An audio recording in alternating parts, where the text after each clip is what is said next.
a sparkle in her eye. Here's my chance, don't let her walk on by. Wherever she goes, she lights up with a glow. Is she uranium? I really want to know. There she goes, and I do not want to miss an opportunity for an explosive kiss.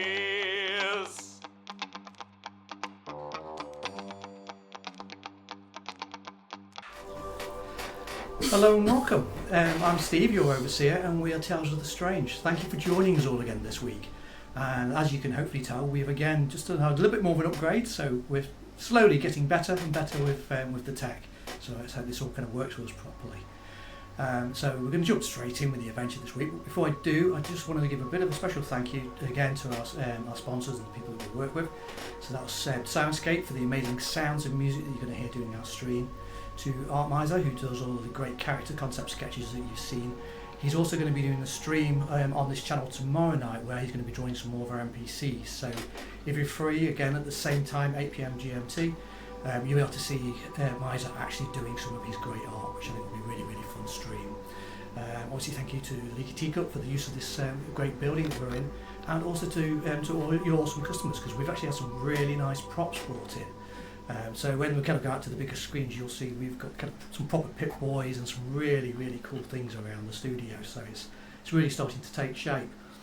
And obviously thanks to all of you that have watched us last week and come back. So normally I do a little bit of an introduction of each of the players, but I'm going to mix it up a little bit this week. So I'm going to jump straight in, and then I'll allow them to introduce themselves whilst they're also answering your question.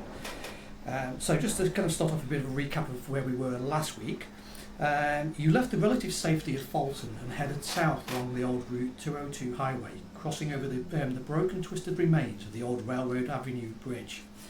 After a short while, you turned up onto the now overgrown and crumbling Snoqualmie Parkway, the junction marked by the rusted remains of an old snow plough that sits by the side of the road. Thick forest vegetation crowded both sides of the road as nature slowly reclaims the old world. The long-abandoned village that you were searching for, Kimble Creek village, stood just across the parkway from a burnt-out remains of an old fire station, a handful of old collapsed houses, an old church, and of course the Ariel's Java house that you were searching. You spent some time there, you found the things that you were looking for, and some additional ammo and equipment to help you out. And with the new supplies in hand, you set out once again onto the old parkway, heading west this time and skirting the twisted ruins of Snoqualmie Ridge. Then turned onto the smaller road, really little more than a dirt track, even back before the war. Thick foliage and choking weeds covered the road, forcing you to slow your pace. And eventually you found your way to Lake Alice and the ruined hotel that you'd been warned to avoid. Your plan initially was to skirt it, but when you got closer you saw there was thick black smoke coming up from the top of the ruins. So you decided to go and have a look at what was happening. But as you drew closer, you saw that it was filled with the corpses of raiders that littered the ground, and the words liars and thieves painted onto the walls in blood, as well as a rather macabre figurine, as it were, carved from the body of what you presume to be the raider leader. A quick search of the ruins came up broke for supplies and gear, but you did find a body dressed unlike the others, a young man with long hair and beard, dressed in leather armour with a red cloak, his face smeared in dust or ash and painted blue markings. So with that, I'm going to ask Trig, can you tell me, how do you feel about what you've just found here? How does this make Trig feel? Well, firstly, I'll go straight into the introduction. I'm Sam, for those of you who haven't come here before. For those of you who have, you already know this mug. But Trig is going through some complex emotions right now. If only because he finds himself relieved, given our last excursion he saw a note about painted people getting involved with raiders and thought it might have been his own tribe. So seeing it's not, great. Seeing a man have his ribs opened up to look like a pretty bird, yeah, that's, I don't feel right at all. And to be honest, it brings back memories of home, and I mean really home, given his own people have come north, fleeing the sort of vicarious actions of Caesar's Legion. So this just feels a bit familiar in the worst possible way. Yeah. Thank you. Bash. Hi, my name is Liz. This is not a scene that is entirely unfamiliar to Bash. She experienced something quite similar fleeing from her vault, and also has been known to bludgeon people's corpses up close and personal anyway. However, this is a little bit different, as somebody clearly had fun here, which is a little bit disturbing. Bash doesn't really know how to feel about this. She's never really seen somebody killed for fun. But she's not really disturbed by it. She's more intrigued. Great, thank you. And what about yourself, Mr. Rogers? Well, since I found Jet, I'm feeling great. Everything's from dandy, there's pretty colours everywhere, corpses of my enemies strewn everywhere. I've had run-ins with raiders beforehand, and it's nice to know that I don't have to dodge, deal with them, or even try to kill them for my own survival. Everything's still dandy since I found Jet. We'll see how I feel when it wears off. But, don't do drugs. Yeah.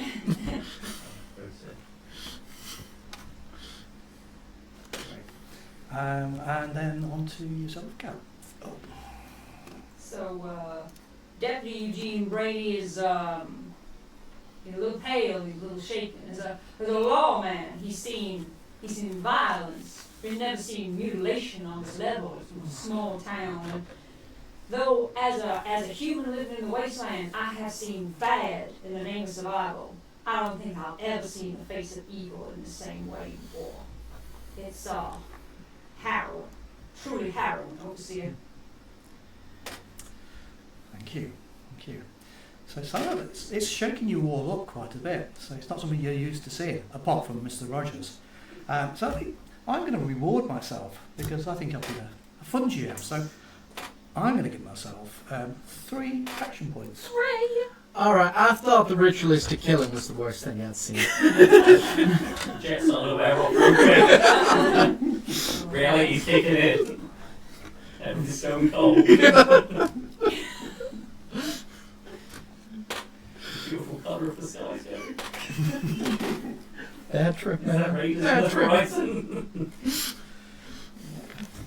So we pretty much pick up from where we left off. So you've found that body. You've all kind of explained how it makes you feel. I guess the question is down, what do you want to do? Well, then we should put that poor man down and give him a burial of some kind. He was leaving that for the vermin and the predators. Savages. I mean, if we're walking back past these parts, surely it's best to see if anyone else interferes with them. Look, any group that could do this has time, resources, and quite frankly a message to send. I don't think that there is exactly a logic to staying when there are non-dismissible, non-trivial odds of them returning. I think we best grab what we can and skedaddle. High velocity, anywhere but here. They call them thieves and liars. Now, raiders, they are thieves, but liars, you may have some dealings with these folk. You think it's some kind of retribution or something? Feels like vengeance to me. Frankly, I don't think it matters what the motivation was. The actions are enough. If I was a fine investigator, I'd do something with this crime scene, but maybe we don't have the time. I mean, it's almost as some kind of warning, but who is it to? Passes by to a specific group? This hallway, your guess is as good as mine. Nobody lives around here, you know, except our friends over in Fulton. They're not that close, right? If you wanted to deliver a message to a specific group, you'd deliver the corpses to them. You wouldn't leave them to be found. Well, that's a more of the thought. Well, you'd want to guarantee the delivery of your message. Secondarily, it would be a greater show of power that you could simply drag a corpse across the wasteland to present and then leave. Trick, your mind works in trolling ways. I'm just thinking strategically that this is probably a message to the general public. This is someone trying to project power. Clearly, most of these people left it in, and we only found one corpse that belonged to these attackers. Do you think there's any sign of which way they went? Any tracks or the like? That is our best next step. I mean, I don't know what we want to find, but we certainly want to know if they're going where we're going. Because we don't want to be, the front end of that. What we want is a sense of numbers. Should we look around, a little scout the area, that sort of thing? We should at least check if they're heading the same way we are. That is so true. So you can do this as a I'm going to do perception survival. I think will be the optimal one. But we'll do it as a group test. So again, one of you is going to be the leader of this. Everybody else contributes one dice. Okay. Obviously, because it's group tested, so your target number is going to be higher, but the better you do, the better you have. No, but do you have a tact? No. In my experience in the game so far, it absolutely does from the lead. In my experience in the game so far, you're better at tracking by far. No? So I'm an 8. Oh, same then. Attack 4. Same. Yeah. How do we both have terrible perception? How are you doing better than me in combat? Wow. Okay. Don't we all want to know? Well then, I'm happy to have, I got good eyes, but less of a good... Back in the day, we would solve these type of things through rock, paper, scissors. well, doesn't matter what. I'll try and set the hound based off the smell on this chap. Man, don't know where the word chap came from. Must be some sort of foreign language seeping in my brain. Every time. Every time. Rock, paper, scissors. All right. I'm game. Rock, Paper, scissors. Rock, paper, scissors. Oh, God darn it. Guess I'm leading. I'm that was done. It's like the rock road a lot point, wasn't it? 0 and 0 and 1, yeah. Oh, sure, yeah. Oh, honey, honey. Ooh. That's a fail.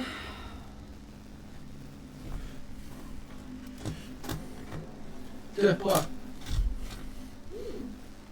Well, we've got 4 successes overseer.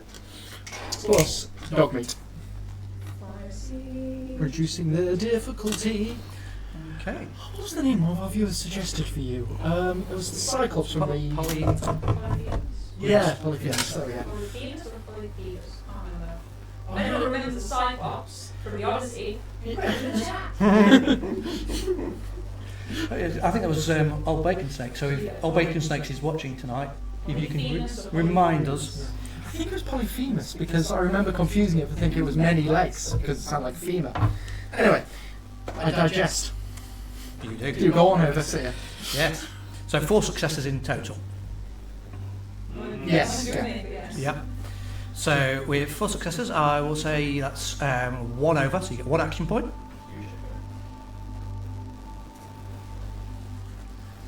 Yeah, that's interesting.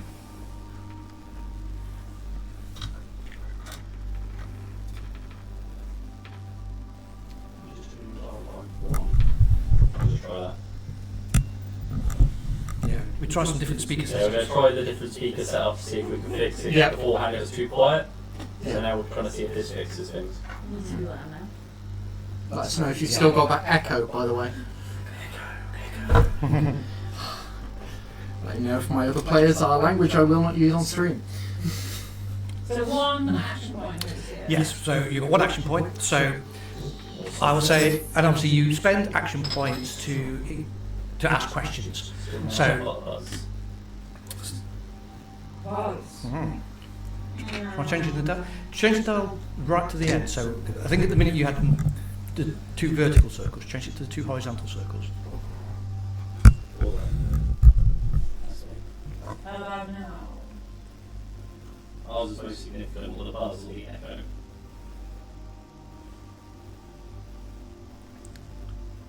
That could have also been your connection when you picked it up. You might just adjust the cable at the back. Oh, hang on. I wonder if Somebody got their phone near it. that's also possible. Yeah, Within a minute. it has improved a little. Okay, I'm going to turn down sensitivity on this microphone. Technical difficulties. We're having lots of issues. If you could just sing that to the tune of like Muzak, that would be perfect. The generic elevator music. Most generic. My default generic music is this music from the beginning of the Italian job. So we'll keep tinkering with the sounds, but we should carry on. Keep us, if you can keep us in up to date on that, and we'll make sure in the future. Yeah. Thank you. We'll keep tinkering with it as well. But so you find tracks. There definitely seems that people have been here and have left here. So you can now spend action points to ask questions. Obviously, you've only got one action point, but you could always buy extra action points if you want to ask me additional questions. One question. Did we because last time we discovered the Cape Man, did We we? did get the Cape We Man. got the Cape Man. Yeah, we got his Cape. We got the I Cape. remember taking the Cape. Yes. That's fine.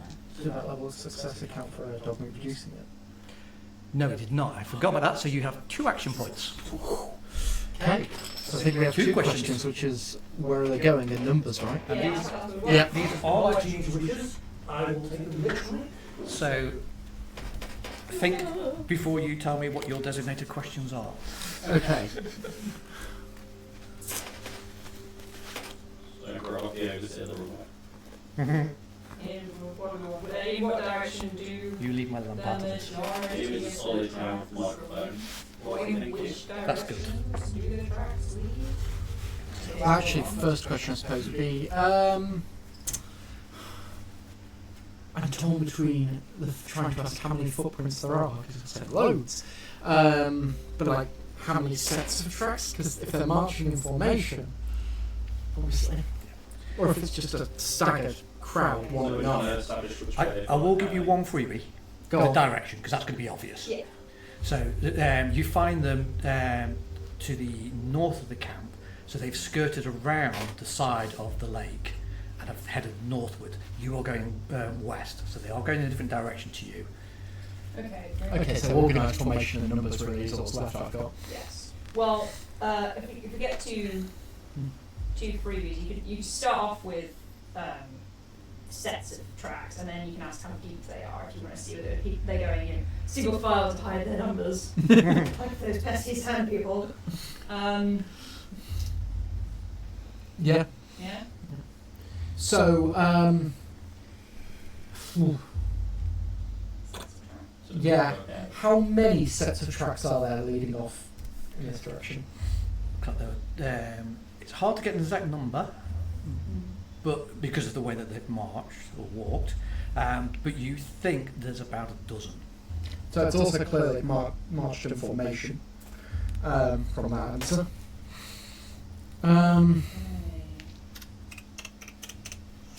More than us. About a dozen. Okay. How long ago? Oh yeah, that's probably better, Yeah. isn't it? How old are the tracks?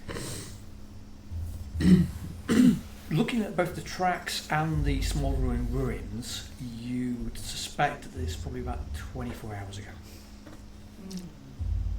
Right. Oh.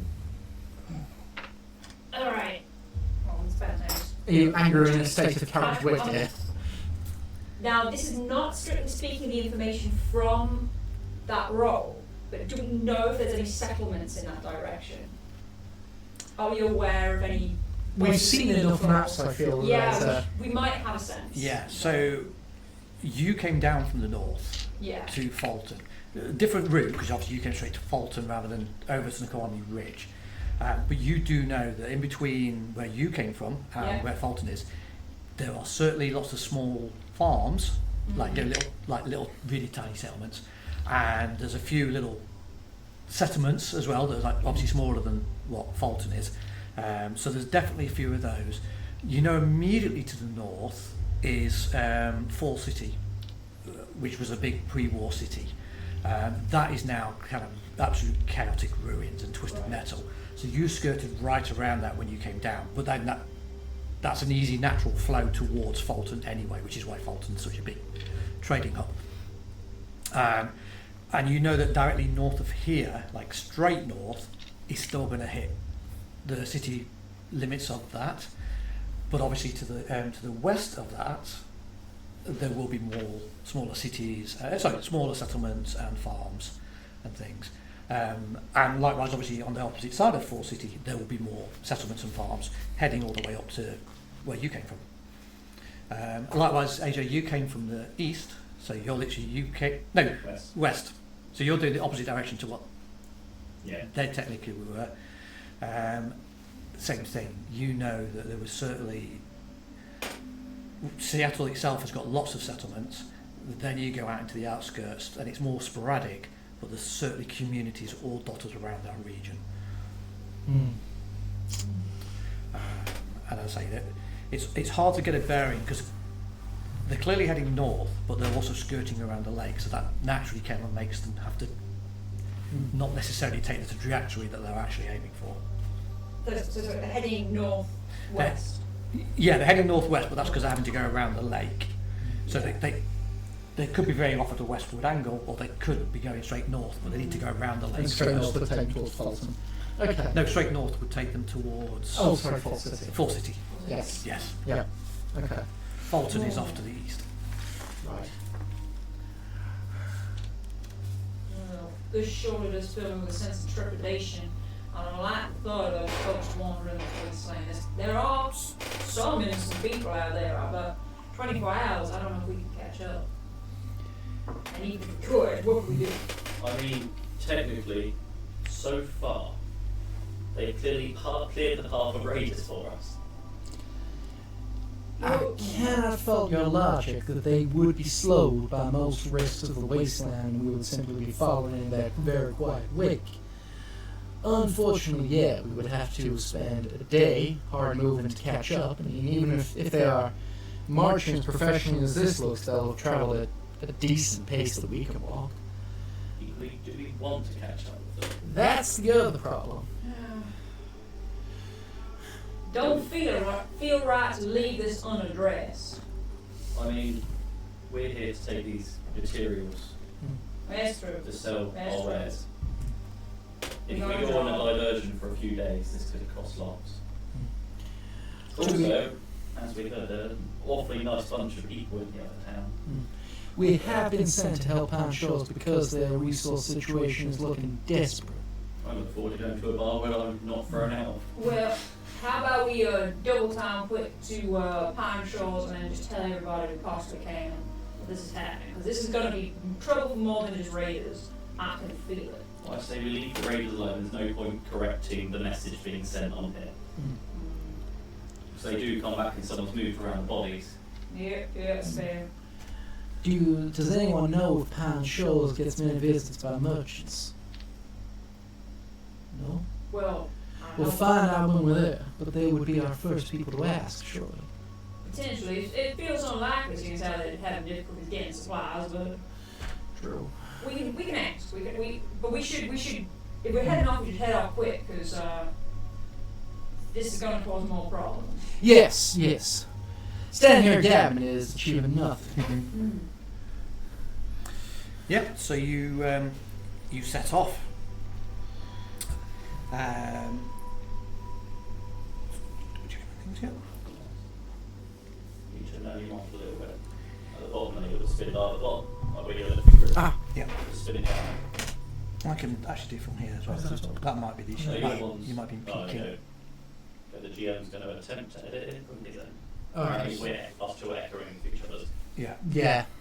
Yeah, that's a bit better. You were, when we did the sound checks, you were both kind of keeping within the level. But I think with raising our voices, we were aware the last time we were whispering. Thank you. Yeah. So you continue heading westward along this trail, or this small road, as it were. Go west. The road kind of once you've got past where the lake is, it starts to the road itself starts to break up more. The undergrowth is starting to take over, and it's clear that even in the old world, you're now kind of almost on like a dirt track rather than a real road. And you can continue walking along. You kind of you're heading up towards an area called kind of the Tiger Mountain region. The Tiger Mountains is about 6 peaks. It's not as big as the like Rainer or Sai, but it's still a pretty hilly region. So this journey is fairly arduous. Although it's only going to take you about 3 hours to walk it, it's at an ascent that is quite taxing. And obviously you do have the worries of what's going off there. You pass through several kind of small little creeks and different regions, and after say a few hours of walking, 2-3 hours, you eventually come across the Raging River, which is it's not a particularly wide river, but it's a small culvert that comes off the Safwami itself, and it has that name for a reason. It's white water, especially when the melts are in there. Thankfully, you've not got so much of an issue with melts at the minute because the snow is still underfoot. But obviously, you know that river is going to get quite hectic when it wants to. But you veer slightly south, following along the dirt trail towards that. And off in the distance, you can start to see an old world city. Much of it is kind of collapsed and is ruins, but you can still make out some of the bigger buildings. And so forth. But you kind of veer away from there, following the directions that you've been given, and on right on the city outskirts, you come across a small little what you once would have been a small little gated community. You guess maybe kind of half a dozen little houses, kind of beautiful little area. Now, of course, these houses have they've been built upon. There's a little defensive walls around it. And you can see the dirt road that leads towards the gate, which is shut.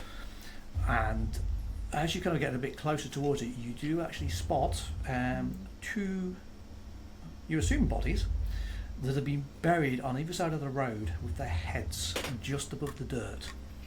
They appear to clearly be dead. The gate is shut. There is a large wooden sign, an old world sign, that kind of declares this is the Pine Shores gated community, but obviously that's very faded and worn. How long have these heads been dead? To look up? They're still reasonably fresh. Oh, okay. It's not like they're clearly dead because they're just skulls. No. They've still got flesh on them. Juicy. But they are They got a head start on us, eh? a bit bloated. Is all the way you are, God. I think they failed to quit while they were ahead. Humor. I'll say, because we are sanctioned in here, we should just go up to the gates and say, resend us and we got the supplies for the Windcross, the tavern here. They said they'd let us in, so... I mean, worst case, he's actually a man on the run or something, but it wouldn't make sense to send us in this scenario in that case. I don't know, I'm just trying to think of the possibilities this could go against us. You seem like good folk, and, can't judge too much about heads in the ground. I mean, you can, but I don't think it's worth the effort. Well, let's just pass on straight by and head on up to the gates. Hello there! Hello! Head on up to the gates, you say? You Thank you. you start down the trail. You shout out, and pretty much at the same time that you shout, you hear a voice shout out from the barricade. On it, right there, Oh, Missy. You're riding by Deadeye. That's where I wanted to be. I panicked. I'm sorry. Oh. Hello? Howdy? Shit, why don't I want to say that? Peering up, you can see that there is a sniper up there with his rifle aimed straight at Bash. Hey, listen, there ain't no need to be so unfriendly like. We got ourselves some supplies. We heard from Reese you was in need. There ain't no need to have these hostilities. Hold up, you say Reese sent you? Yeah, he came over to Fulton. He talked to our mayor. Well, I say our mayor. The mayor. The mayor, Langley. And we took the job. We got your supplies, but you gotta let us in. And then we'll take them to the tavern. Hold up a minute, we'll get the gate for you. Thank you. You see, he kind of puts the rifle back against the thing. You see him shouting down, and the wooden gate creaks open. Beyond it, you can see, as was mentioned, that there is. It's basically it's one street runs through the old town. There looks like there are about 13 buildings in total, most of which are collapsed, but quite a few of them have then been kind of turned into different shelters and so forth. You can see there's the raging river runs along the side of it, and there's a small jetty and a little wharf down there where you can see water purifiers chugging away, belching smoke from the generators. And you see a man, he's in his early 30s, dressed in kind of combat trousers. He's got a woolen jumper on with some leather armour strapped over the top. He kind of holds his hand out to you. Apologies for that. Name's Henderson, David Henderson. Well, hey there, Mr. Henderson. I'm Deputy Brady. These are my spine associates of mine. This is Trey. We got Ms. Holloway and we got Mr. Rogers. We're just here to do some trade. You point us in the direction of the Winthrop Tavern, I think it's called. Be much appreciated. You'd be wanting to speak to Elsbeth, my wife. Just Elsbeth, that was the name. follow the road. You can't miss it. Thank you. Alright. Ms. Holloway, do you know these people? No. I just thought it was weird that they singled you out, that's all, when you was at the gates. Maybe they met some bad vault dwellers. It's entirely possible. Or they're sexist.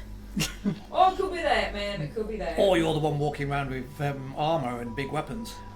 Oh yeah.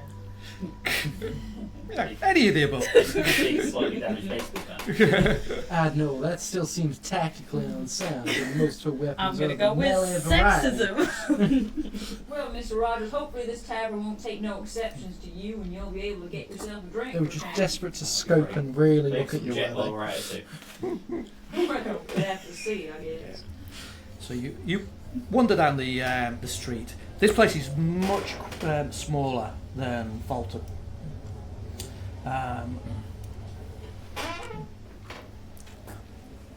But you do cross several different kind of little buildings, little businesses that have been built along it. You see, looks like somebody here that's she's got outside an old hardware store. There's a big table lined up with all different weapons and equipment. Quite an elderly looking woman serving behind the counter, but she's covered with tattoos, wearing bits of armour. She doesn't particularly look like anybody's grandma. I think it's a polite way to phrase it. She's a bit rough around the edges. She just kind of like eyes you all as you walk past her. A few other little kind of like stores selling like just mole rat and iguana sticks and kind of your basic type of foods. But at one of the intersections, there is a large building. It's one of those kind of like almost like Western style saloons. So it's like all wood built, big old proper saloon with the swing doors, balcony on the second floor. where there's more accommodation. And looking around, actually, most of the buildings you realise are, again, they're kind of that quite old West style look and feel to the actual business buildings that are here. And obviously you can clearly see the sign marking up as being Winthrops. Well, That'll be a first for me. I'm going to walk straight in and see how we're welcomed round here. Are you sure you should be mixing alcohol and jet? There's only one way to find it. Okie dokie. I'm struck by a sense of genre savvy that suggests that, someone's going to have a duel at high noon in this place. Swing open the door. Well, you're instantly met by kind of laughter and people kind of talking to one another. Music's playing on an old gramophone that's off to one corner of the room. And as you kind of glance around, something that strikes you straight away is that there's clearly wastelands here. There's people, kind of like scruffy clothing, flannel shirts and dirty things. You also spot that by the bar, there's a table where there's like 3 people wearing vault dweller suits. Crisp, clean cut hair, kind of sat there, kind of nursing their drinks in their hand, talking. Behind the bar, there's quite an elderly man, quite gruff-looking, big bushy beard, bald head, and he's kind of wearing an apron. He's like scrubbing out the dirt from his mugs, and he kind of nods to you as you kind of come in through the door. And off to one side, you can see there's like a large, almost like a second bar, but it's all laden out with boxes and barrels of supplies and food and equipment, where there's a woman serving behind there. But a casual glance shows you it's quite sparse, and the food that is in it is seen better days. Awfully merry bunch, aren't they, really, for the situation they're in? well, you gotta find pleasure where you can in a place like this. It does look like they've got those cleaning facilities, because those other vault dwellers, no judgment here, Pat, look well polished and clean. What are you trying to say, Mr. Rogers? I mean, as a collective here, we don't look so scrubbed up as much as they are. And your uniform's taken a little bit more of a bashing than theirs. I'll put that down to the jet. I'll put it down to his euphoria of being in a bar. Do I recognise the vault dwellers?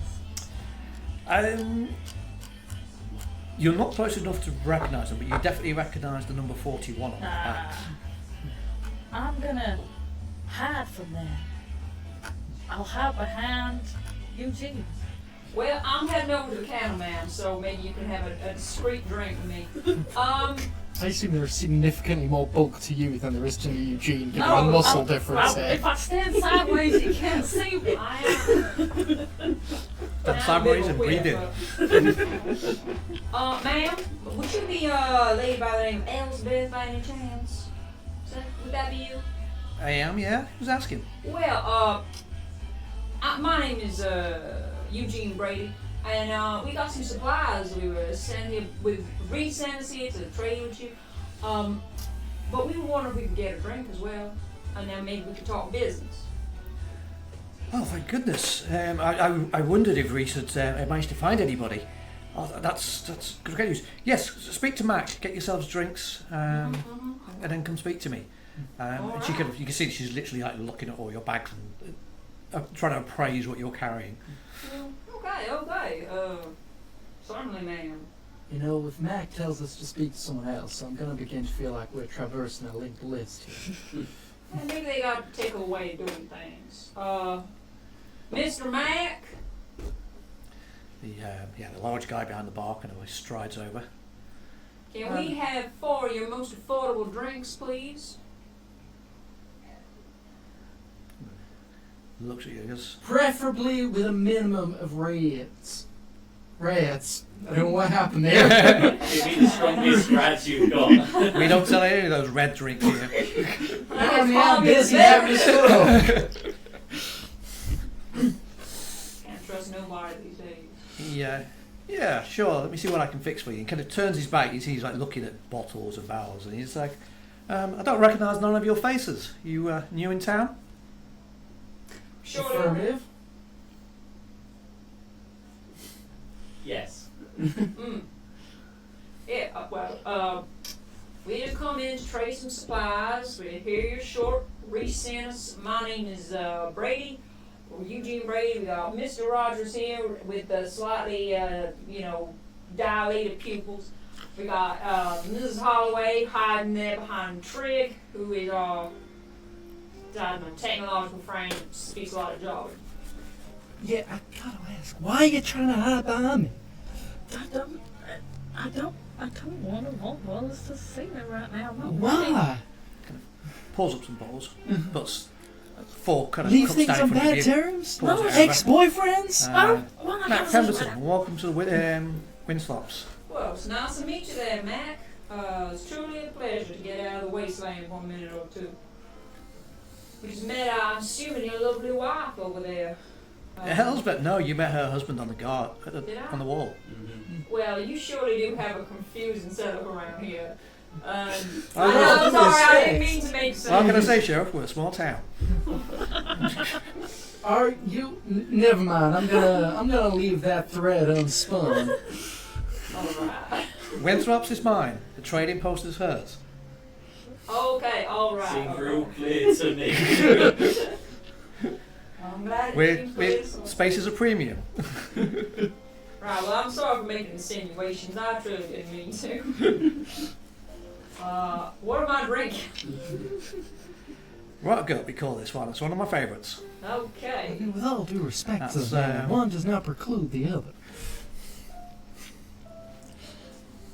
6 caps. How about 2? That's half my money. Oh, you're ever so kind there. Look, will you accept a little bit of trade? You're what? Tell you, I got Winthrops is mine. The trading post is hers.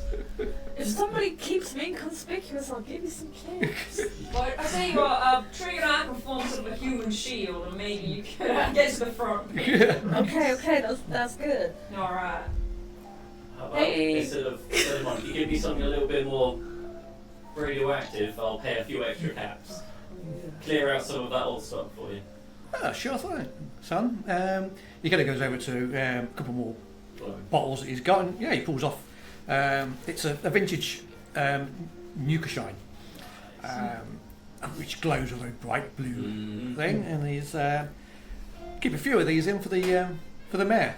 But Got 5 days. I can part one of these for 10 caps. Sure. Are you paying for everything?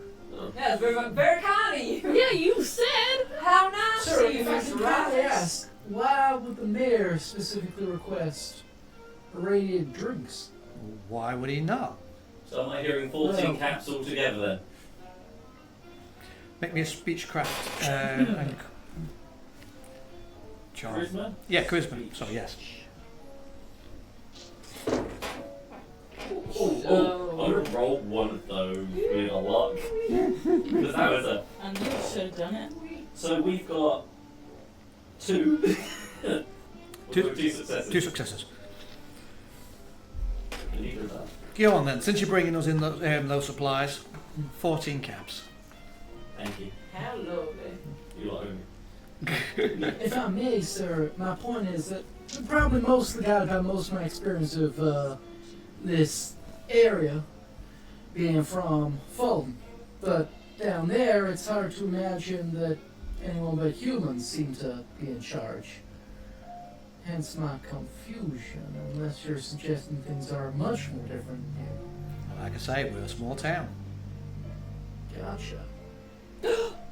I'd like to drop my drink. I forgot! We found this on the way here.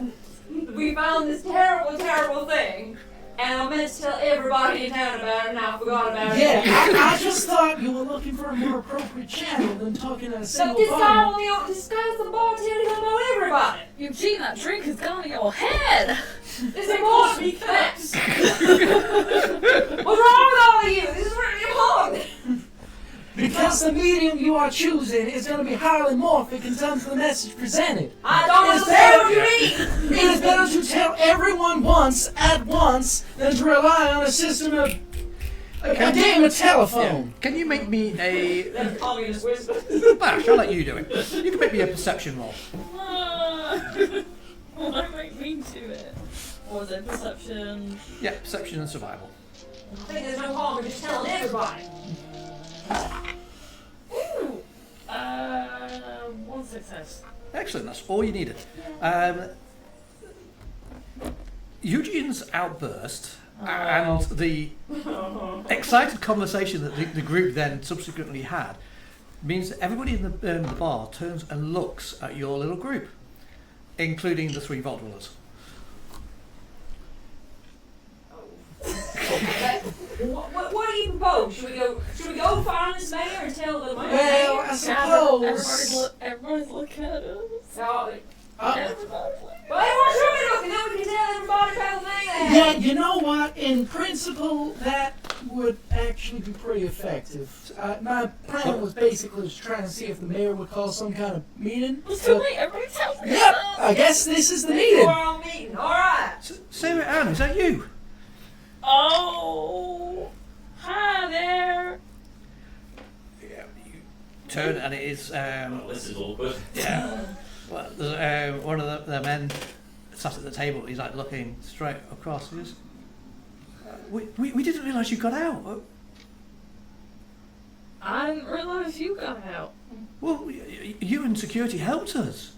Oh, we yeah. we wouldn't be here if not for you. Yeah. How you been? Well, we're here. We're surviving. I can't say more than that. Have you spoken to Reginald yet? Do Reginald and Layla know that you're here? No, are you all here? Oh, Well- those of us that survived, yeah. Those that either got out, those that you didn't bash heads in. What? What? Nothing. It's really nice to see you. Where is Reginald? I imagine that they'll be at the farm. They're still, you know Reginald. It's ever the botanist. He's doing his best to try to help them get their crops grown, even in these climes. He's not having much luck, but anything we can do to try and pay our way. Good old Reggie. I'll be sure to see him. I ended up in a different area and I got lost. Well, what about everybody else? Is nobody else with you? Nobody's with me. I'm on my own. We stood right here. Oh yeah. Or these Sorry, cats. I mean nobody else from the vault. Sorry. Wonder if this chair taking a wrong turn on me. I suppose, in principle, Bash would have had to travel on her own to meet us and not be with any vault dwellers. But I've got to ask, because this is going to bother me. Why is there so much significance to those who got out? I mean... Ash, so... Sarah Ann not told you? I mean, Sarah Ann don't exactly talk much using her mouth. Tends more to talk with her arms.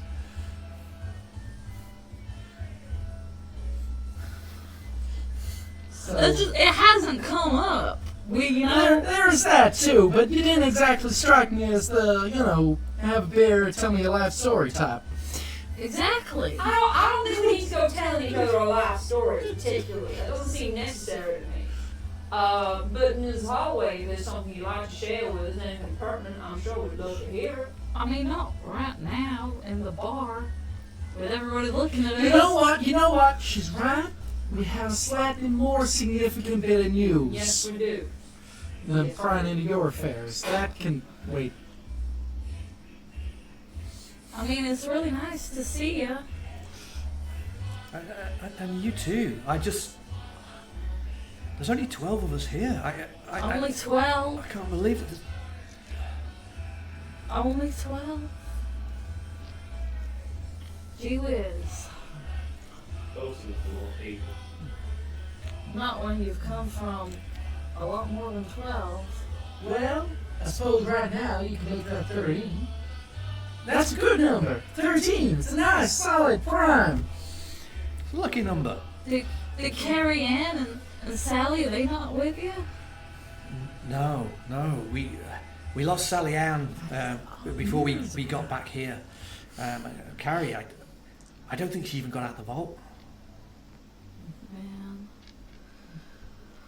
I mean, do you want me to stay with you? And I feel bad just going with...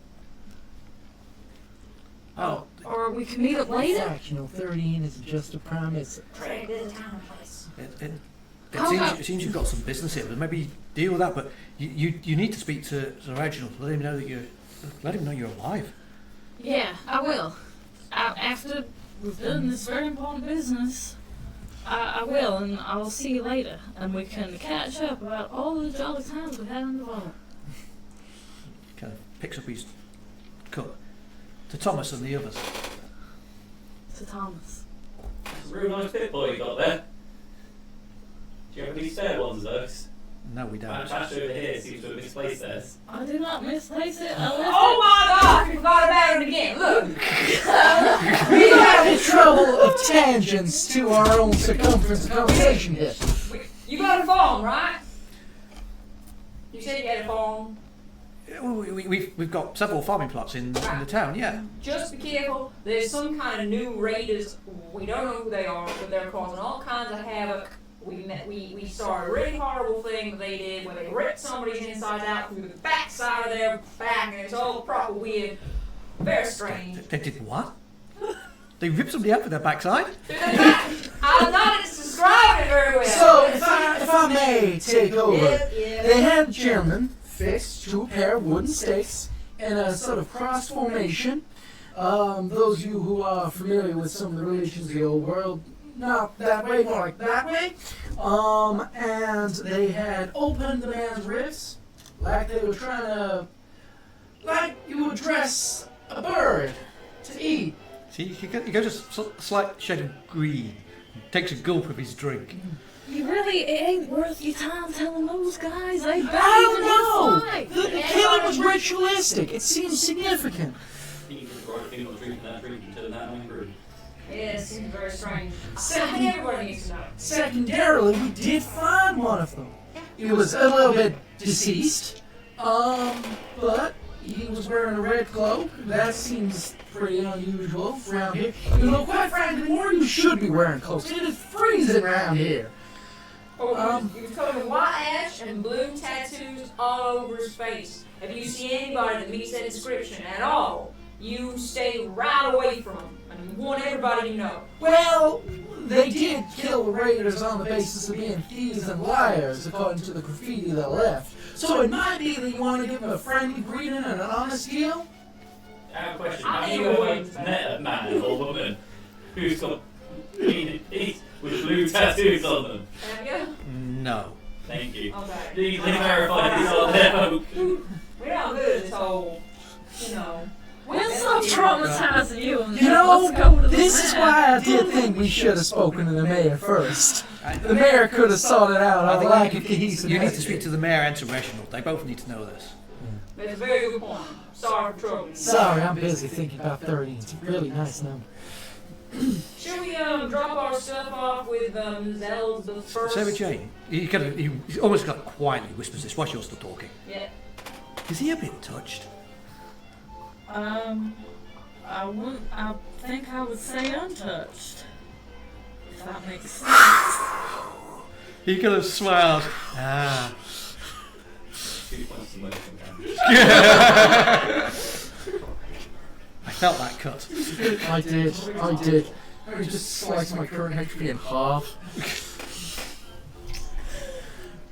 I'll just go, bash, it's an ally. You didn't hear it. For red.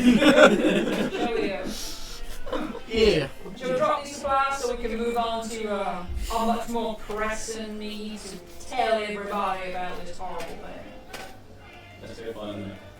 Not one of you introduced dog meat to nobody. I'm sorry, man. I thought it was your dog. It's not my dog, it's our dog. She. She's our dog. Well, if you Look, I just wait for people to show an interest in good old Polly there. Oh, thanks. Still a little wet for you. Yeah. Yeah, it's for some reason, Legendary seems to be quite echoey today, and we can't figure out why. We've tried playing around with a lot of the different settings, it's not done anything, so during the ad break I'm going to have a proper little look and see if I can figure out what's actually happening. Are we at least coming across clearly aside the echo? Any Earlier, I don't believe we were necessarily that audible.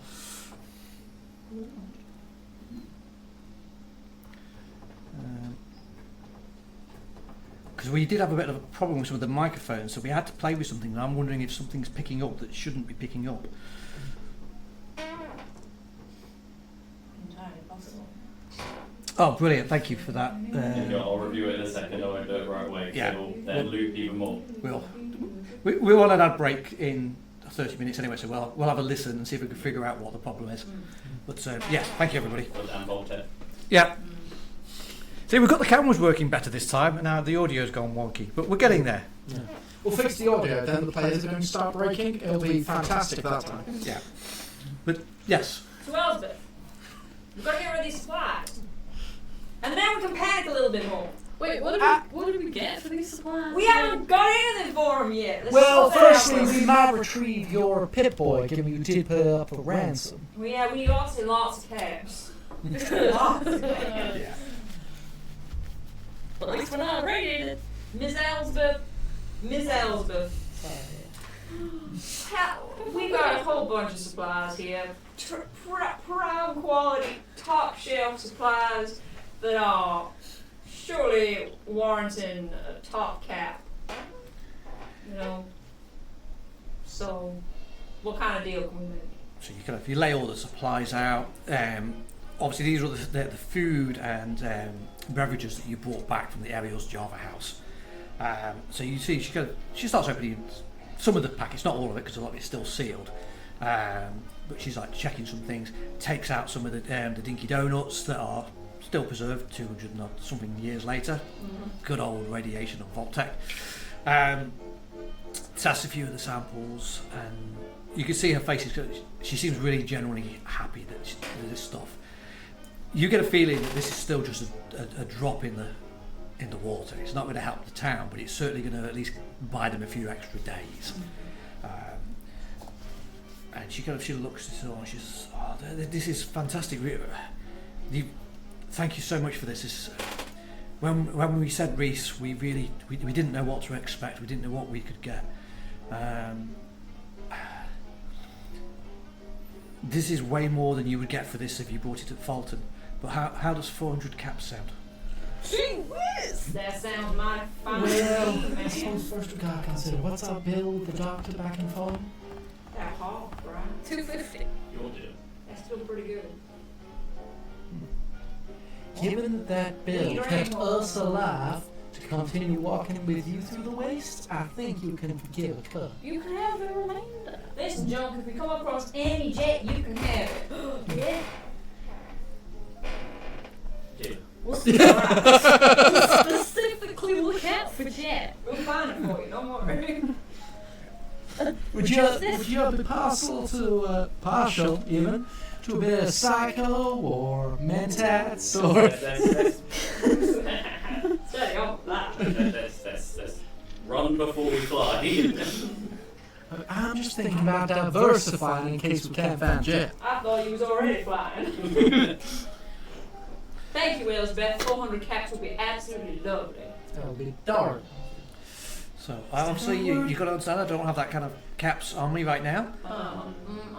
But I'll speak to Caleb and we'll get the funds for you. Take it in jail. We have a fine establishment. We don't sell that type of stuff here. How long does it take us to make this journey, by the way, from Fulton? I worked this out because that is me. So the journey took from Fulton to Kimble Creek is just over an hour. Oh, From Kimble Creek to Pine Shores was 3 hours. Okay, so it's 4 hours Yeah. walking. Actually, we could get back the same day. Or we No. can see the mayor, No. have a good rest still a Got very things fine to water. do. Oh yeah, no, I'm not saying we're here, fly-by visit, let's run back. Yeah. I was thinking, how much time do we have to burn? Do we need to stay overnight? As we just discussed anyway, you've not got the caps yet. Yeah. Yeah. Yeah. Or wait to get paid. The cat's on a promise, see? Yeah. So she basically she writes you out a promissory for 400 caps, and she will speak to Caleb and get you the funds. They've got the cash, they've got the caps. It's just she's not got them here. Yeah. Where can we collect them from? Yourself or from? Now, if you can wait till the end of the business, I can go up and get them from the mayor for you, or you can go speak to the mayor. But When We're gonna go speak to the mayor business? anyway. when it gets dark. I suggest we speak to the mayor unless we're planning to start overnight. Let's go speak to the mayor. I've got a few things I want to shout at him in a panicked voice. Thank I was you. wondering what Don. the mayor done to offend him. And Caleb would be said mayor. Am I right in assuming that? Caleb Finch, yeah, he's a good man. John, well, ma'am, if you would write that note so that Caleb can fulfill that pledge, and we'll go straight up there and speak to your fine mayor. Yep, she writes it out, scribbles her name on it. All right. If I understood that gentleman earlier, I believe this is a rare opportunity where Mr. Rogers might be best taking the front. That's absolutely reasonable. Mr. Rogers? Maybe I should take a nice hit of jet before we go in. Before this one wears off. Well, that's your call. Depending on how much you got left. Mr. Rogers, Quite a while since I had my last hit. would you rather take has been any 3 hours since your with last hit. slight withdrawal or tweaking? Doing it in a fine, fancy establishment, except Google around here. We might Just- take the back street. For information, how much jet do you have left? One. That's fine, we're going back to a doctor. He can fix everything. Oh, the rest of your cats Yeah. not cut. Bold assumptions. Those good meds they cost. Oh, With the fines. we made nothing. We're never getting your pit boy back. Yeah. Right. Well, to Caleb, All if right. only to focus on the positives. How long does the jet work again? I'd have to double check the rules for it, but the actual hit isn't that long. It's like 10 rounds or something. Might be an hour. First hit. that's- Then you first hit, then you right? get the withdrawal, Yeah. and then you have a certain number of hours that if you don't take it before The that time, negative. you get negative. And say you've got one dose, so you don't want to take the bite off too early because otherwise you're going to really struggle later. What? Doesn't affect my speech. We're good. We're good. Just want to be smart about what I talk about. Drugs bad, Jet good. jet not good. Jet not good. Jet has good game benefits. I don't know, addiction did not seem like a good game benefit. No, And this is why you don't jet. Jet. Only once. yes, but anyway, you so presumably you leave Winthrops then, Yeah. heading back out into the streets. Yeah. So swinging on that real nice radiated. It's good. It's good stuff. Be slightly radioactive. It'll be real. It's vintage Nuka Shine. It's not vintage. It's not Nuka Cola. Vintage nuke. Nuka Shine is alcoholic. Even better. Don't make me roll shit. Could you basically just, like, run a stein through the snow and that's a perfectly good drink for you? So, how much of the Nuka Shine have you drank by the way? Are you drinking it whilst you're in the I'll bar? go drink it before we get to the mayor's office in case he wants some. Yeah. Yeah. Oh, do I get a bottle cap back? Or did he No. open it for me? No, because it's not cap. You can, however, though, make me a survival endurance. That's one. Favourite one. Your endurance isn't brilliant. But it's not that bad. That's one success. Okay, that's excellent. You can have a -1 to your charisma, but a +1 to your strength, as your Oh, Dutch that's courage what you want. is That's the opposite of what you want. increased. I'm being real strong with what I'm talking about. And Yeah. There's so many pluses. Mr. Rogers has maybe not noticed it, but you have all noticed that Mr. Rogers is getting a bit slurry and he's wobbling a little bit as he walks. The radiation's walking. So I would like to retract my earlier thesis. Rather confidently gun-ho, walking straight where I think the mayor's office is. Straight. Or how about Mrs. Holloway should maybe talk about the problems we've been facing? How about that as a solution? I mean, I can. If you want. Well, you're a people person, right? You know. I'm a people person. I don't know if I'm a ghoul person. No offense. Who's a people, right, Mr. Rogers? Yes, we are. Oh, good. I did need that confirmed. Wow. It was just a joke. It was a joke. There is shade being thrown from all angles around this table tonight. We could try. Can we try it? Can we do it together? Tag team. You know, if You're suggesting we tag team? You try to keep a straight face so bad you realise what you said. Straight afterwards. you know, if he sees I'm with a ghoul, and then I have the speech of a non-intoxicated person. Together, it might be all right. How about we do a situation where his mouth just moves? Yeah. You're actually talking. I'll puppet him. I've got to wonder how much y'all have had. While they're still talking, You know, I'm I'm just walking going. straight there. Oh no, he's walking. He's walking. Yeah, you need to just preface it with that. All my best friends are ghouls, because that always goes down well. It's absolutely fine. I've got a ghoul who's a friend. Yeah. I've nothing only against killed ghouls. 10 feral Ghouls. ghouls. So you walk back out of Winthrops You're onto my the favourite street. ghoul. As I say, this literally it's a crossroads. So there's 2 streets, crossroads, a few houses. Most of the actual residential houses have got small farming plots outside. Most of them are obviously now pretty empty and barren because it is winter. Few of them you can see are still kind of growing some type of crops, but you can they seem to have like weird contraptions set up near them that actually are giving off some type of heat when you walk past. You recognise them, they're heating units from a vault. But obviously they're kind of trying to eke out the veg as much as they can. You walk along, you ask a couple of people, they direct you to number 1 Pine Shores, which is the mayor's house. When you get to it, it looks exactly the same as all the other houses. Garden Number house. 1 on it. Yeah, got number 1. But it's just as ran down and ruinous as the other houses. It's been kind of fixed up as best they can.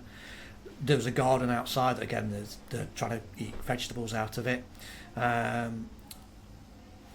And the door just has a little sign that says, "Please knock." Knock, knock, knock. So I'm not knocking the table. Yeah. The door opens and there's a youngish woman stood outside. She's wearing a pair of stilettos. Apart from the heels are missing on both of them. Kind of like pleated skirt and a blouse, but it patchwork, and her hair's up in a big beehive. And she's wearing a pair of thick rimmed glasses with the little cables that hang down, almost like librarian glasses. And she looks down her nose at you because she's stood on the stairs looking down. She says, "Oh, I don't believe we've met. Are you here to see the mayor?" Yes, we are. You're a real pretty lady. Oh, thank you. Does he know do you have an appointment? No? Oh, I'm sure he'll be very happy to see us. And that we would brought all be. your supplies. Oh, you're the people that we sent. Yes. Please do come in. Thank you. And you walk in. It's a small. Presumably, at one point, it will be the front room of the house. You see, she's got a desk here. There's some old rickety filing cabinets. There's some notice boards up on the wall that have kind of got bits of parchment stuck all over it. Different things that they're obviously working on, project managing as best they can. And she walks over to a door on the other side. She knocks on it, steps through, comes back out a moment later and says, "The mayor will see you straight away. Please go through." Who's talking? Am I talking? Who's I talking? open up the door. Look, we'll just have Hey, to take Mayor. it as it happens. No, not him. Shut I've up. just been He might pull this off. I've just been visiting your fine watering hole, and awfully great vintage Nuka shine you Yeah. have there. I can see why it's your favourite. So as you open the door, inside there's another smaller room. There's a large desk on it. Sat behind it is a reasonably portly ghoul. He's wearing a waistcoat, a white shirt, a jacket with the tweed elbow patches. But there's also lots of cloth patches all on it where it's been kind of fixed and done up. And he's wearing a fedora. And he's kind of currently sat in his seat, leaning back, smoking on a big cigar. And You say his clothes are quite tight fitting. reasonably tight fitting, yeah. Yeah, the buttons are kind of like parting. And, Bit personal. he kind of takes a big drag on his cigar, kind of blows it out away from you. He's got manners. Finch, Caleb Finch, pleasure to meet you. Nice to meet you, Mr. Finch. Rogers. Mr. Rogers. So, I'm here with my friends, and we've just helped restock your area, and I believe the deputy here has a fine message for you. Yeah. Mr. Mayor. On our way here, Just take over if something we goes wrong. encountered a horrifying thing. Beautiful sight. There was this motel, you see. It used to be full of raiders, but then when we stopped there, All dead. all the raiders Wait, were what? dead. Who's all dead? The raiders were all dead, but Great sight. not in any way that you would normally see raiders to be killed. No, they had their rib cages busted open and their insides pulled out like wings, and it was bad. Wait a moment. He pulls out, opens his drawer, pulls out a bottle of scotch, pours himself a drink, takes a gulp of it. They've done what to them now? My colleague that? here is describing a highly ritualistic application of murder that was performed on one of the raiders. We're concerned because this suggests a group that have means and resources to pull us off in the middle of the wasteland, who appear to have marched off from the scene in a military formation. Where was this? It was a motel about 3 hours away, back east from where we are here. This is one of those moments where, as a player, you've had longer from the session than your characters have from the event, so I'm going to say, it was that place. What was the name? It's the old hotel on the banks Thank of you the so Lake much. Alice. Yes, yes. Exactly what I was going to say. We found one body of who we think the perpetrators of this here crime were. He had a red cloak, covered in ash and tattoos. Never seen anything like it. Whoever these people are, they are not to be trifled with, and they're moving inland. And we're worried. I'm worried for the citizens of this. Well, my gates are sealed, and I don't let nobody in here. You saw the last people that tried to get in without my permission. Well, I don't know. They seemed like a fairly well fortified motel, and they went through that like a knife through butter. Warm butter. Melted butter. I mean, a knife going through melted butter wouldn't really achieve Went much. through you 'cause like it would just 40 fall foot off the red knife. roach. Like a fish through Chuckles. water. Apologies, it's been a bit of a traumatic sight and we are kind of mentally scattered. Hence the lack of coherence as we continue recounting this. I mean, as grim as it sounds like these folks did us a favour, wiping you. out raiders. I mean, In principle, yes. It's just if we find their motivations are not so much law and order so much as they are slaughter and conquest, you best Does he be aware. always holler like this? Yeah, you gotta kind of parse out the sense. But he's right. We don't know what these people want, and if it turns out that they want blood from whoever, we could all be in jeopardy. All these little settlements we have around could be bad for everybody. So we wanted you to know, and please could you tell anybody you trade with or come across. Well, that's the problem. We ain't doing no trading now. But I'll tell the guards on the gate to keep an eye.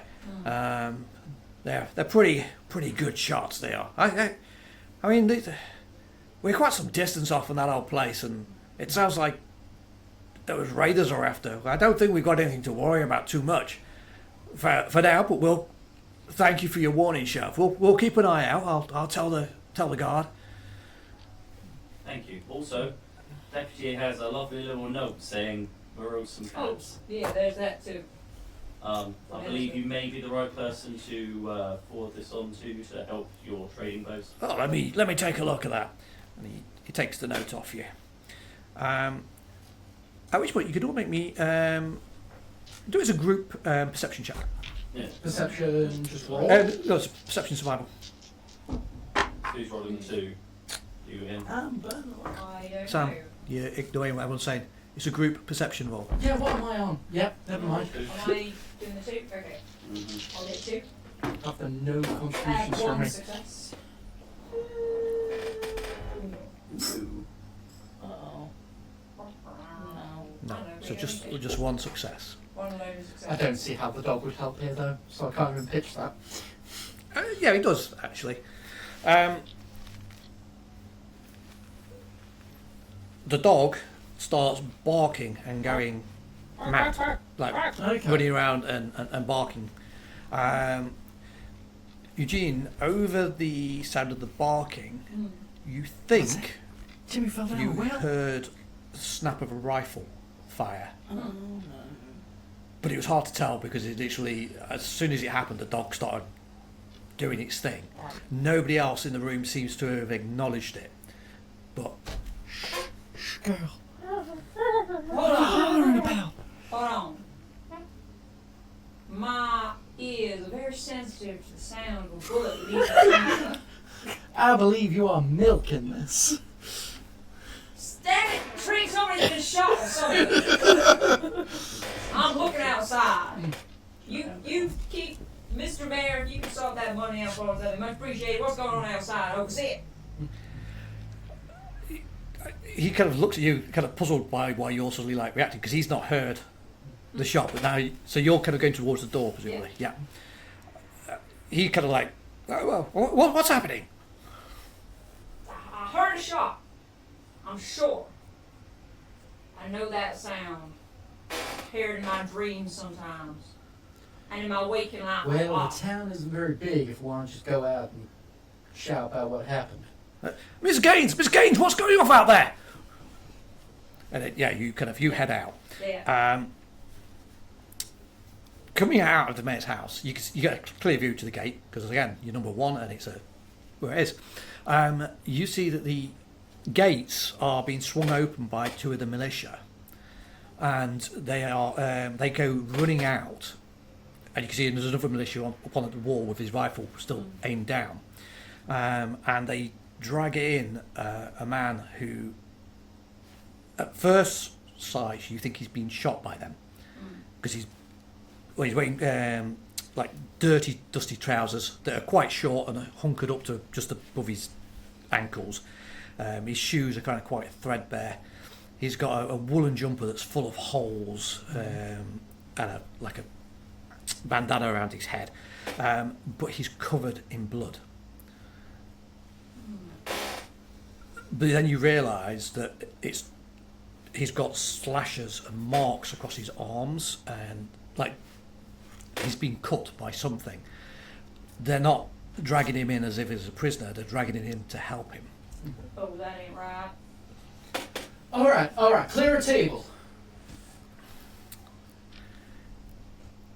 I'm waiting for obviously, presume there is some table in the room if no one moves. Well, if you saw this, you're in the street. Oh, sorry, I am completely missing. I thought you said he was coming into the house. No, he's coming in through the gate. Come on, you gotta go find out what's going on. Sorry, I'm losing it apparently. Steadily going mad. Right, okay. Yeah, we'll run out. Center town. Yeah. So you come out of the mayor's house, which is quite close to the wall because you're number one. The gate is like right in front of you. Okay. They're bringing the guy in through the gate. Yeah. So you're either in the mayor's room with the mayor, or you went out with Eugene, in which case you're in the street. Yep, obviously, yeah. I mean, I did say go out into the street and shout, what happened. Yeah. Yeah, so obviously, follow him out there. Yeah, but seeing shout being dragged through the gate, as I try and bring him to the bar. I'll be spacing it at work. And alcohol for disinfection. Okay, I'll speak to these folks, see what they saw. What were you shooting at? It was a warning shot. He wouldn't stop. He just kept coming towards the gate. We didn't hit him. I don't think we hit. And like one of the guys who's helping him is like, this ain't from us. Okay, was you just coming out of nowhere, just crazy man running at you? He just came running straight out from the trees. He wasn't even on the road. He literally came running out the trees. Well, keep your eyes peeled. Stay up on them gates. Trig, I'll help you get this man to the Winthrop. Thank you. Yeah, we'll carry him to the Winthrop, and presumably, given the state you described earlier, we can find a table to lay on. Yes. Yeah, in which case I will begin shouting to the barman, I need your strongest, cleanest drink. It don't have to taste good, I just need something to clean this.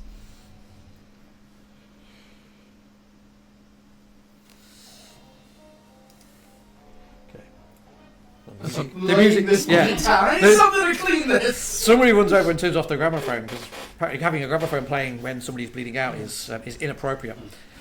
So somebody turns off that. Mac, to be fair, even as you're shouting it, he's already grabbing bottles and rags. Mm-hmm. And you see, sorry,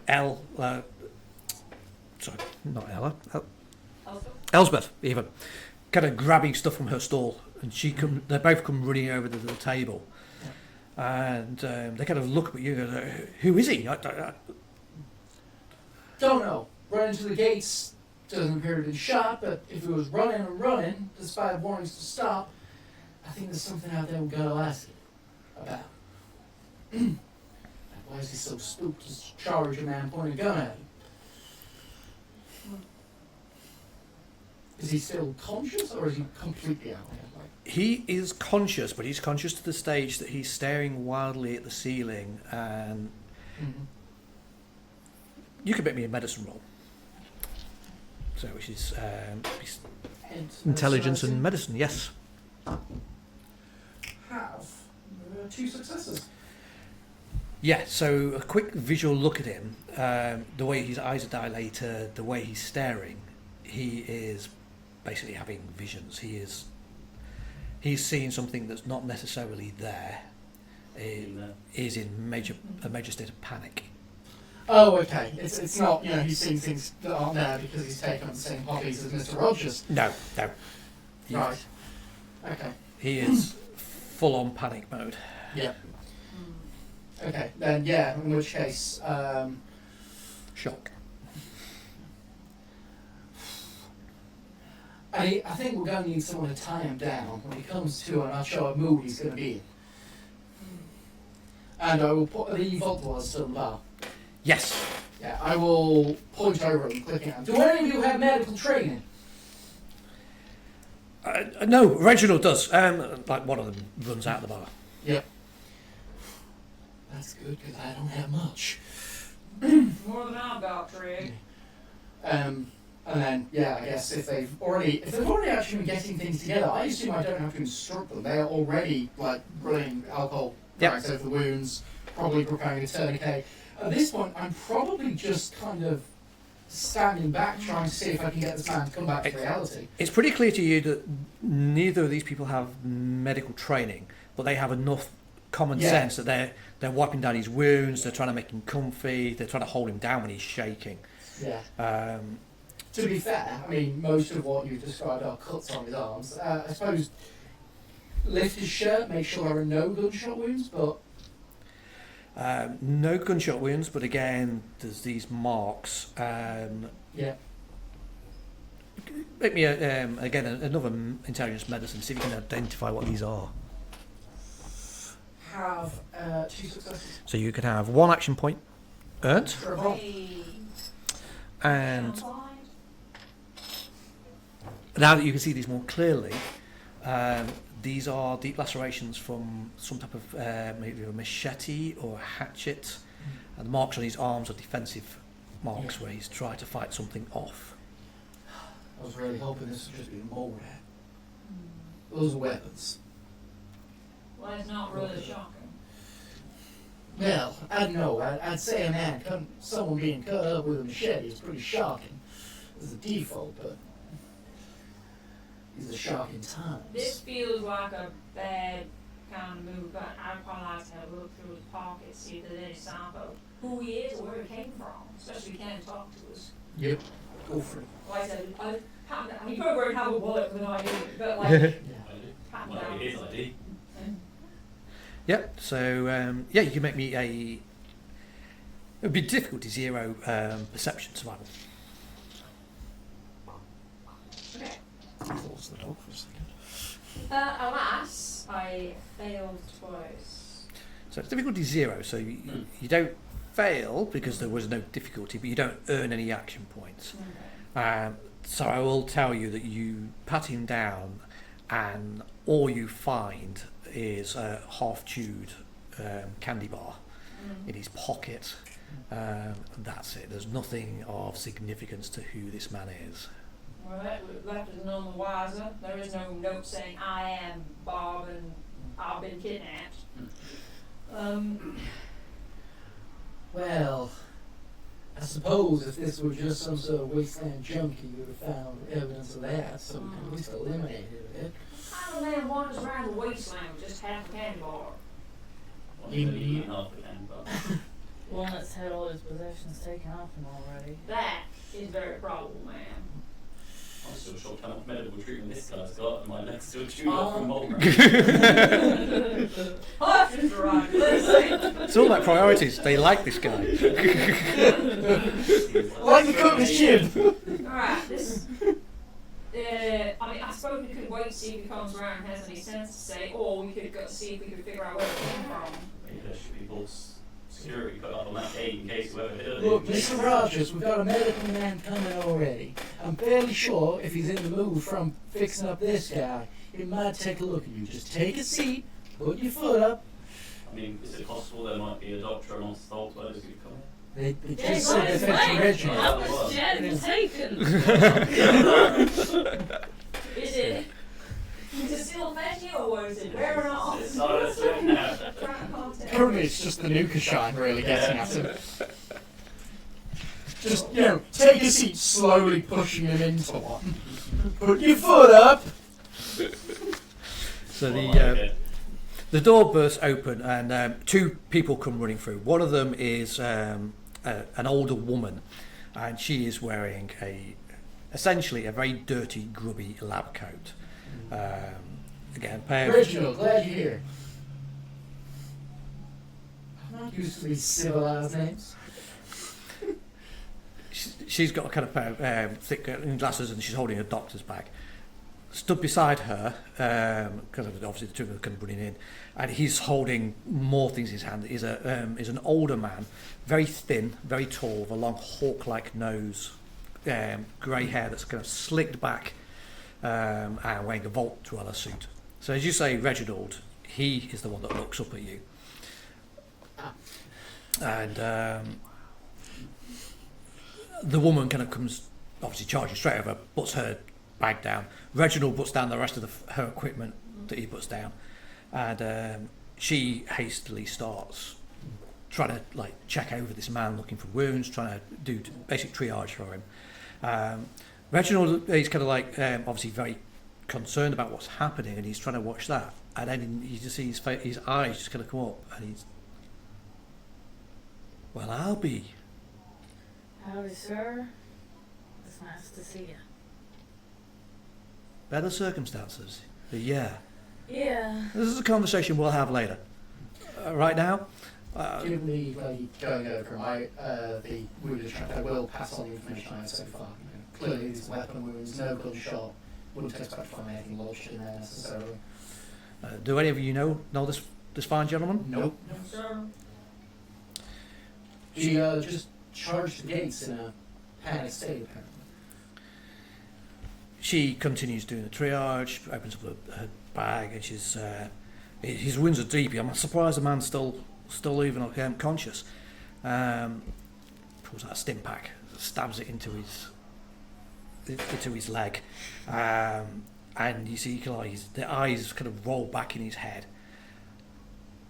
kind of almost like the medicine started to heal some of the wounds, knit him together, and suddenly, the moment where his brain fires back up, and he leaps up, grabs the doctor. We did talk about tying it down earlier while he was still in that earlier state. You never have to roll for it. Okay. So he tries to leap up, jaws himself, and he screams, "The snow! They came out of the snow! They killed everybody!" Okay, I'm going to need you to take just a few deep breaths. Dead! Everyone's dead! Where am I? You're in... Why am I tied down? You're in Pound Shores. You are currently tied down in case you injured yourself. You came in here and He you were not starts exactly twitching and jostling and calm. pulling at the bindings. Just slap him. Try and shock him out of this. There are a few methods available here. I could have held him. Okay, you slap him. His head slaps to the side. You see the doctor kind of shoots daggers at you through her eyes, and Reginald kind of like steps between you and him and says, "I think you need to go over there." I said over there. What do you mean by out of the snow? Been resurrected from the snow or came out of a snow blizzard? What? Came out of the snow. Do you mean like from the ground or? They clearly mean people burst out of the snow. That much is obvious. He's kind of looking at you, totally confused. Your question has thrown him. Who burst out of the snow? I say, shouting from halfway across the bar. I didn't say they burst out of the snow. I said they came from the snow. They came out of the they came out of the darkness, out of the snow. All right, son. Right. Hey, Who? I don't know who. They killed everybody. Drake is stressing him out. Listen, son, I'm gonna need you to take a deep breath, and we're gonna need to start from the beginning. We want to help, we do. But we need to begin again, because at the moment we can't understand what you're trying to tell us. Now, do you remember anything about what was happening before these people turned up? Where was you? McAllister Farm. McAllister Farm. We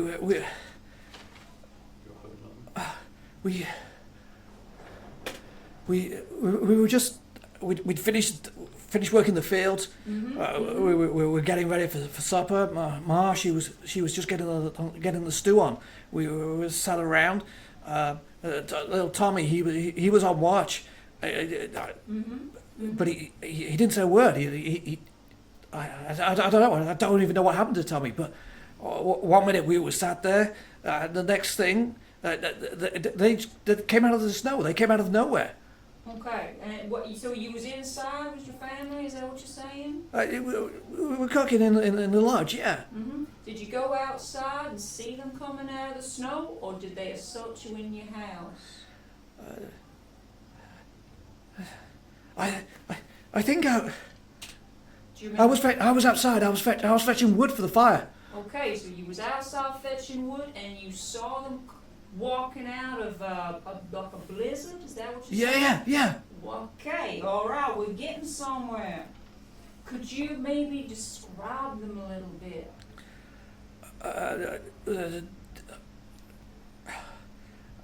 They had blades. I tried to defend myself. They had blades. The faces were white. They were as white as the snow. If I say the word tattoos? Yeah. Blue ones. Blue markings. Any other colours you notice about their persons? I couldn't see him properly. He had a cloak. As I say, it was dark. Maybe like a black or dark red. We think we may have encountered people like this recently ourselves. Well, not a lot ago. Well, it's a good thing you're safe now. Do Do you know how long ago this was? Was this last night? Last night, I must have blacked out. I guess I woke up this morning and everyone was gone. All right. Now, that sounds terrifying. Sounds awful. What's your name, son?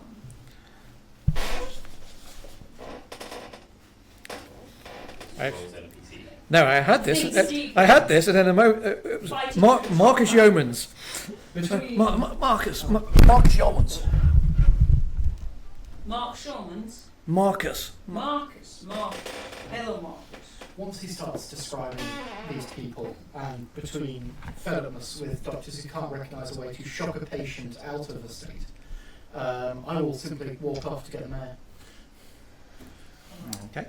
All right, Marcus. And how far away do you know is your farm from Pine Shores? How far have you walked? We're not far. We're maybe 2 hours. We trade here occasionally.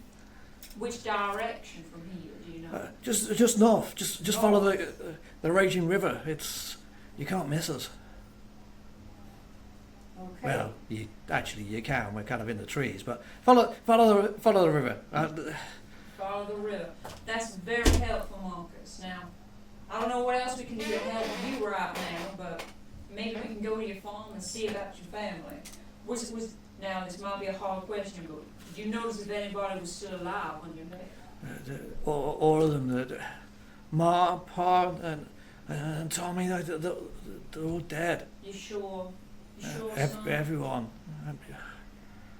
Okay, don't force yourself. It's okay. You're safe now. Have yourself a drink.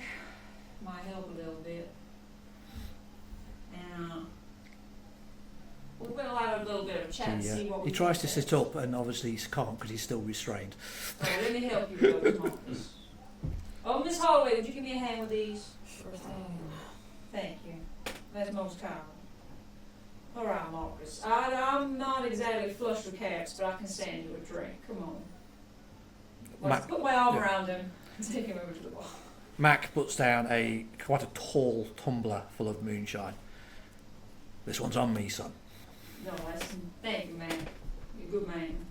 Right, get that slowly, Marcus. Get that down, man. He starts supping on that.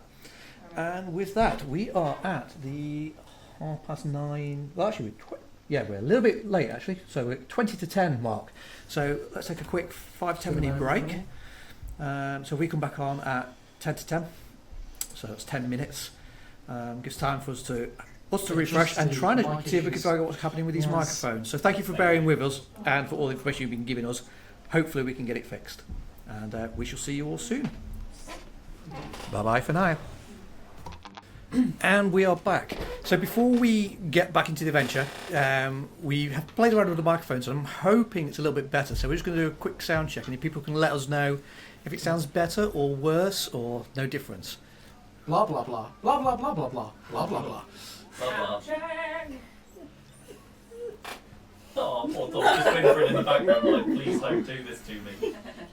No, she's currently whimpering because our overseer has some chicken, and she's hopeful. Yes. So, Someone in the chat, please let us know if the echo still exists. That would be wonderful. Or if you can't hear us, I admit that possibility exists from our adjustments. Anybody? Somebody? Is there anybody out there? I'm trying not to sing because I don't want to get flagged. give us a song. One line will be fine, he says. Hey, we might get taken down for like abuse. Oh, brilliant. Thank you. Thank Good. you. Yeah, so we had inadvertently set the microphones to pick up from multiple directions, and one of them was turned up to really high sensitivity. So I'm not too sure what happened there, but I'm glad we've got it fixed. Brilliant. So let's jump back in then. We failed the check to read the manual. Yes. So as we left off, obviously in Winthrops we have you are talking to Marcus. Tariq, however, you ran out of the place and said you were going to go and fetch the mare. Yes, given the description of ashen faces, cloaks, blue tattoos, like we've just encountered. I'm going to describe him to the mayor. It'll be a case of, I have a witness, if you'd like to come see him. Okay, so you burst up, and him and his colleague, Janelle, both kind of stood in the front talking to one another. Yeah. And he kind of looked straight at you questioningly, assuming that you're obviously here to tell him what the question was. Mr. Mayor, we have those gentlemen we described. We have someone who has just encountered them. And they have put him in such a state of terror that he attempted to charge your gates unarmed despite several warnings to stop. That's what the gunshot was. But given that he has encountered these gentlemen, I thought you would be interested in finding out what he has to say about them. Oh, God, goodness, yes, lead the way. Where is he now? I take He's it currently down at the bar. at the bar? Why didn't you take him to the medical centre? I did not know where the medical center was. I at least knew the bar had alcohol for disinfecting. Fair enough. Follow me, then. So for future reference, where is the medical center? At So the walking along. end of the street, the old Red Rocket pit stop. Got it, thank you. Used to fix up motors, now it fixes up bodies. Lovely way of putting it. I guess it fixes up, a fleshy motor. And He just ignores the weird comments. walks to the door, thinks this is going to be a long journey, walks back to his desk, takes the bottle of whiskey, takes a swig, and Perfect. proceeds to walk with you back to Winthrop's. So, how's Marin treating you? Get a lot of this sort of thing. And as you kind of walk back in, is about the same time that Sarah Ann is untying this guy's bindings. How much of the bottle has he consumed in our journey, by the way? He definitely seems to be progressively drinking more the more you talk. Characters can relate. Oof. Okay, fair enough. Here to that one. Anyway, yeah, obviously, we're right back. We can skip the amble of... Because Yeah. I assume it's quite a slow walk based on how portly you described him being earlier. Yeah. That's a tight fit suit. I'd say it's not that he's portly. He has to be kept. He has his merely dignity to maintain. Alright. Given his unhealthy lifestyle of smoking and alcohol, which are bad for you. But yes, you head back in. As I say, he is now talking to Reginald and to the doctor, who's introduced herself by as Dr. Connors, and obviously to yourself. Well, Mark, it sounds like you've been through a terrible ordeal.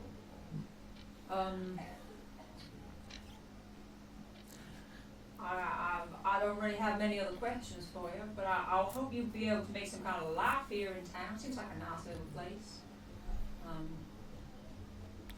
As you're kind of saying that, you hear a kind of behind you. Mayor Caleb Finch, welcome to Pine Shores. What was that about him, Sadly? We've have you not seen how crowded we already are?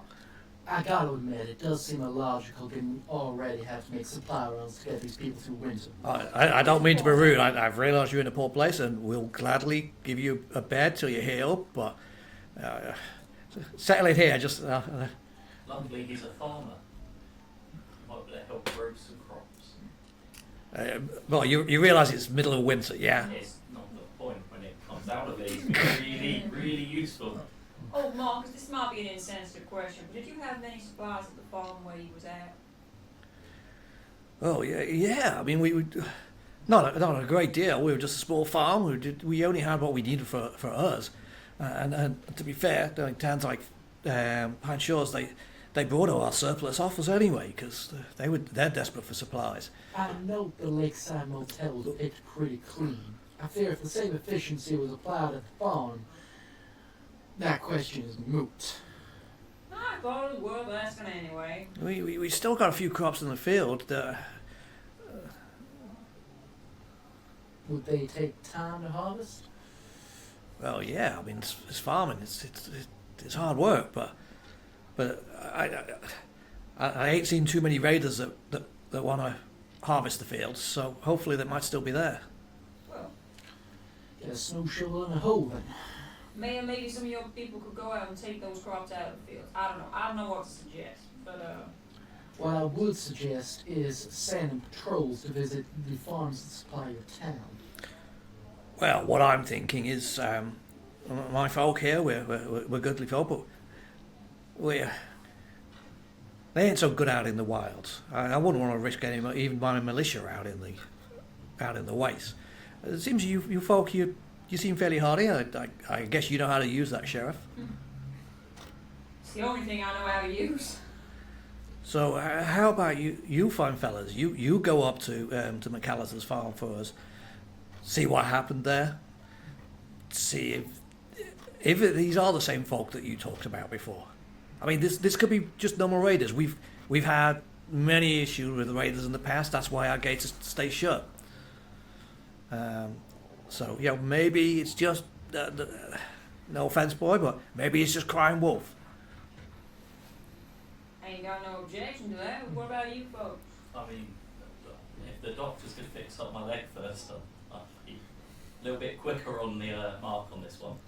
I guess we could Yeah, call so it payment he's- up front for this job. Yeah, of course, only numbed the pain so far, but the drugs don't work no more. And if somebody could fix up my bat, it's not quite, a human. But it needs some duct tape Your and love. your bat? My bat. He's just following up this broken bat. Please fix my bat. Think of the batch. Well, the doctor says, well, I used my last stim pack on this young lad. I can bandage you up and make sure it's clean and well looked after. Anything mighty radioactive but might help. Did that. The blues help. You're going out in the waste. You've got more access to the radiation than me. That's very true. If you could clean me up to make sure it's not infected more than it already probably looks, that'd be great. Well, sit your rump down here and get your pants off. You might want to look away, you might be intimidated. There are limits to medical curiosity. Speaking of, the only thing he knows how to use? Did he not have a reproductive education? And that seems pretty essential to know how to use. But, yeah, she, you obviously show her the leg, you sit down, Obviously got boxes on it, love hard ones. and suspenders. Yeah. Yeah, these are Yeah.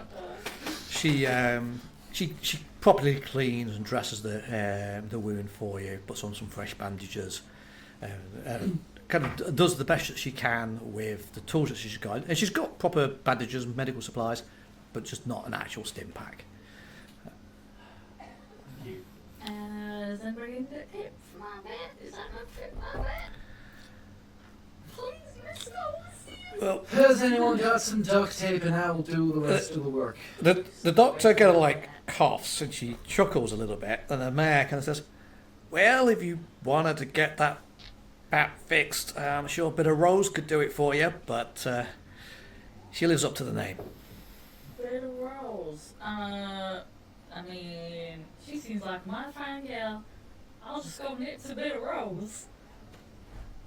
Right? And I'll fix my bat. I think it's pretty essential. Are we Submission. letting her go on our own? No. Oh. Well, I need to put my Put your pants pants back on. on. Not be walking out there intimidating all the town folk. Maybe that's just what we need for a bit of Rose. You know, it strikes me, if we're putting a bit of work on this, do we really have to just repair the bat? Do we consider improving it? I No. just want to fix it. Alright. I wouldn't mind visiting this bit of Rose. She might have some nice scopes to look at. Well, okay, well, I'm glad that we're unanimous in visiting a bit of Rose. So Off we trousers go. tightens up my bed. Put those frazzled legs in. Let's go. Yeah. I'll see you later, doctor. So, Your name's not all that. Right. It's the doctor. you directed to the old hardware store. You knew where it was anyway, because obviously you'd already walked past the stand earlier. And Bitter Rose is the old lady that you saw previously selling guns. And as you kind of approach, she puts two hands on the front of the counter, leans forward and goes, "I don't know who the fuck you are." I like your attitude, Missy. I'm a similar kind of gal of your nature. Please fix my bat. She goes, We're paying customers. "I don't give a bat shit who you are." Ha! I like your pun you did there. I would have thought paying customers was an incentive, but okay. Don't you like another gal who likes the bash Do you need my people's services or asses? not? Yes. Yes. Then you give me your caps. It doesn't matter whether I like you or not, does it? You know what? I actually really appreciate the straightforward, logical nature of this conversation. Yes. What would you want to repair my colleague's back? Here's 30 caps. That should do fine. Not more than I should have given. She snatches the 30 caps off of you. Given the pace of her acceptance, yes. Oh. Takes the bat, picks it up, looks at it, and says, "I'll be back in a minute, and I'm keeping an eye on you. If you can Keep your sticky paws off do this. any other improvements to it for those 30 caps. That'll be an extra." She walks back into the hardware store, and you hear the sound of a wood lathe powering up. And she comes out maybe about a minute later, holding the bat with some gaffer tape wrapped around it, and she's kind of like, it's got on the lathe. She has polished the wood slightly for you. There, you go. That should hold up well. Test the heft on that. Very good. Mighty looking good bat there. How much would you want to improve it? Or improve anything? How much for a scope? Yeah. I mean, I think we gotta specify a bit more. I mean, is this so for a rifle, a pistol? A scope for a hunting rifle for utility. Yeah. Whilst Fair Rose looks at that, why is your gun called Matilda? Well, Matilda, she's the one to go steady. She's my sort of long-term companion, as it were. And then Tiffany here, pull out my revolver. She's a speedy little number. She's feisty. They're my ladies, they're my gals. He appears to have formed a romantic attachment to inanimate objects. I'm actually convinced he has not had a reproductive education. Cold blooded. Trig, you got something to say? You seem to be whispering a lot these days. I'm just a little bit concerned. I've not met someone who shows such affection for firearms in the past. Well, they've saved my life so many times. Should I name my bat? Why not? If you clearly care about it. It's nice to have company. So you're asking about a scope. I've got two scopes. Mm-hmm. I can see you. You're a discerning gentleman. You want the better one. Depends how much it costs, man. Well, I got this here short scope, which will give you make your gun a lot more accurate. Mm-hmm. I can part with that for shall we say 15 caps. 1.5. 1.5. That ain't bad. Now, if you wanted to get yourself a long scope, that makes your weapon more accurate, and means you can shoot further. Assuming you've got the eye for it. Now, for that, I'm talking more like, say 40 caps.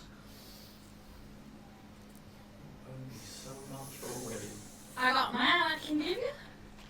Have we been paid by the mayor yet? Because I remember walking out of that room without actually checking.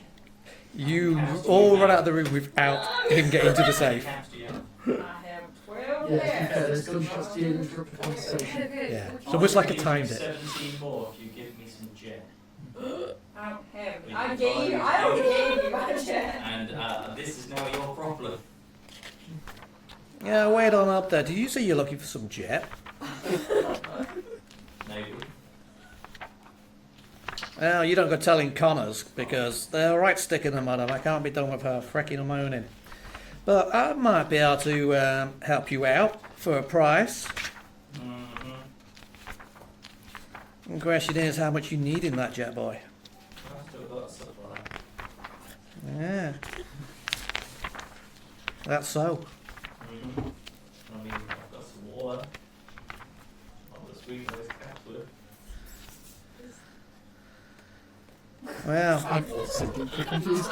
I'm not sure you can trick this lady. she looks at it and she goes, I ain't drinking your piss, boy. No,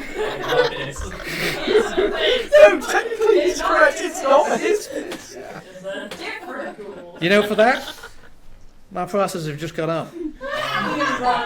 That's an awful shame. Madam, I will load the other way if you wish to respond to this insult in any manner that does not permanently wound him. Yeah, you got that female charisma, man. Oh, but you also got that alcohol discipline. Man, how disregard this man? He has nothing to do with me. How would you feel about trading me that scope for, say, 19 units of flame with you? Hard to come by, that is. Yeah, let me have a smell of that. Alright, but go easy on it. I'll hand over 1 unit. She unscrews the valve, sniffs it under her nose, dips a finger in. Yeah, that's not bad. That's not bad. 19 19 units for the short scope. for the long scope, ma'am. 19 for the short. For the long scope, ma'am. For the long scope. 19 and 10 caps for the long. Ma'am, you got yourself a deal. Some more caps if you give me that jet. You exchange the scope for your fuel. See, and you were complaining when you got that fuel originally. One of my long-term goals has been achieved so quickly. Yeah. I'm very excited. Can I increase my range to long range? You can, yes. And you said increase my accuracy. Yeah, I can't. Explain about It's an ability. It enhanced accuracy was called, but I'm not actually 100% certain what that does. I'll have to find it in the rules. I can look to ways Yes, that please. way. Thank you. Anyone else in the chat better find those rules before the overseer? Save me looking it up. That would be amazing. But yeah, so she exchanges the caps and the fuel. You get your scope. She takes your 30 caps and she fixes your bat.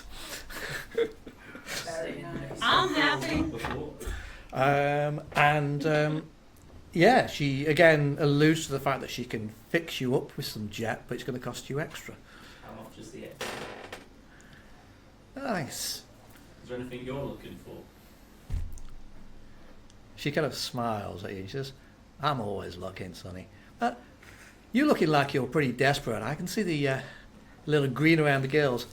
Shall we say 70 caps for that there jet? Don't sound good to me. It doesn't sound good to me either, but buyer's market. It could be worse. We could start by having to sing Roxanne about you. I'm totally going to have to check what some of these other drugs my character's got to do. They counter it. Oh, Mr. Rogers, just say no. I am We'll saying find, no. we'll find us on the road. Come on, Jet. Alternatively, he has made his own bed. No, we'll have Yeah. So, if there won't be anything else, then fuck off. You're getting in my way. Man. As you're doing business. Don't go getting yourself killed out there. She smiles. You can't quite tell whether she's been sincere or sarcastic. While we're out of earshot, but anyone else fancy setting up a gun? Sure. Damn. Oh, I thought you were going to say there's anyone else fancier.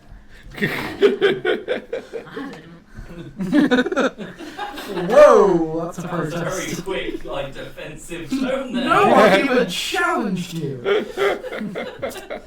What's that? What fancy? No, not me.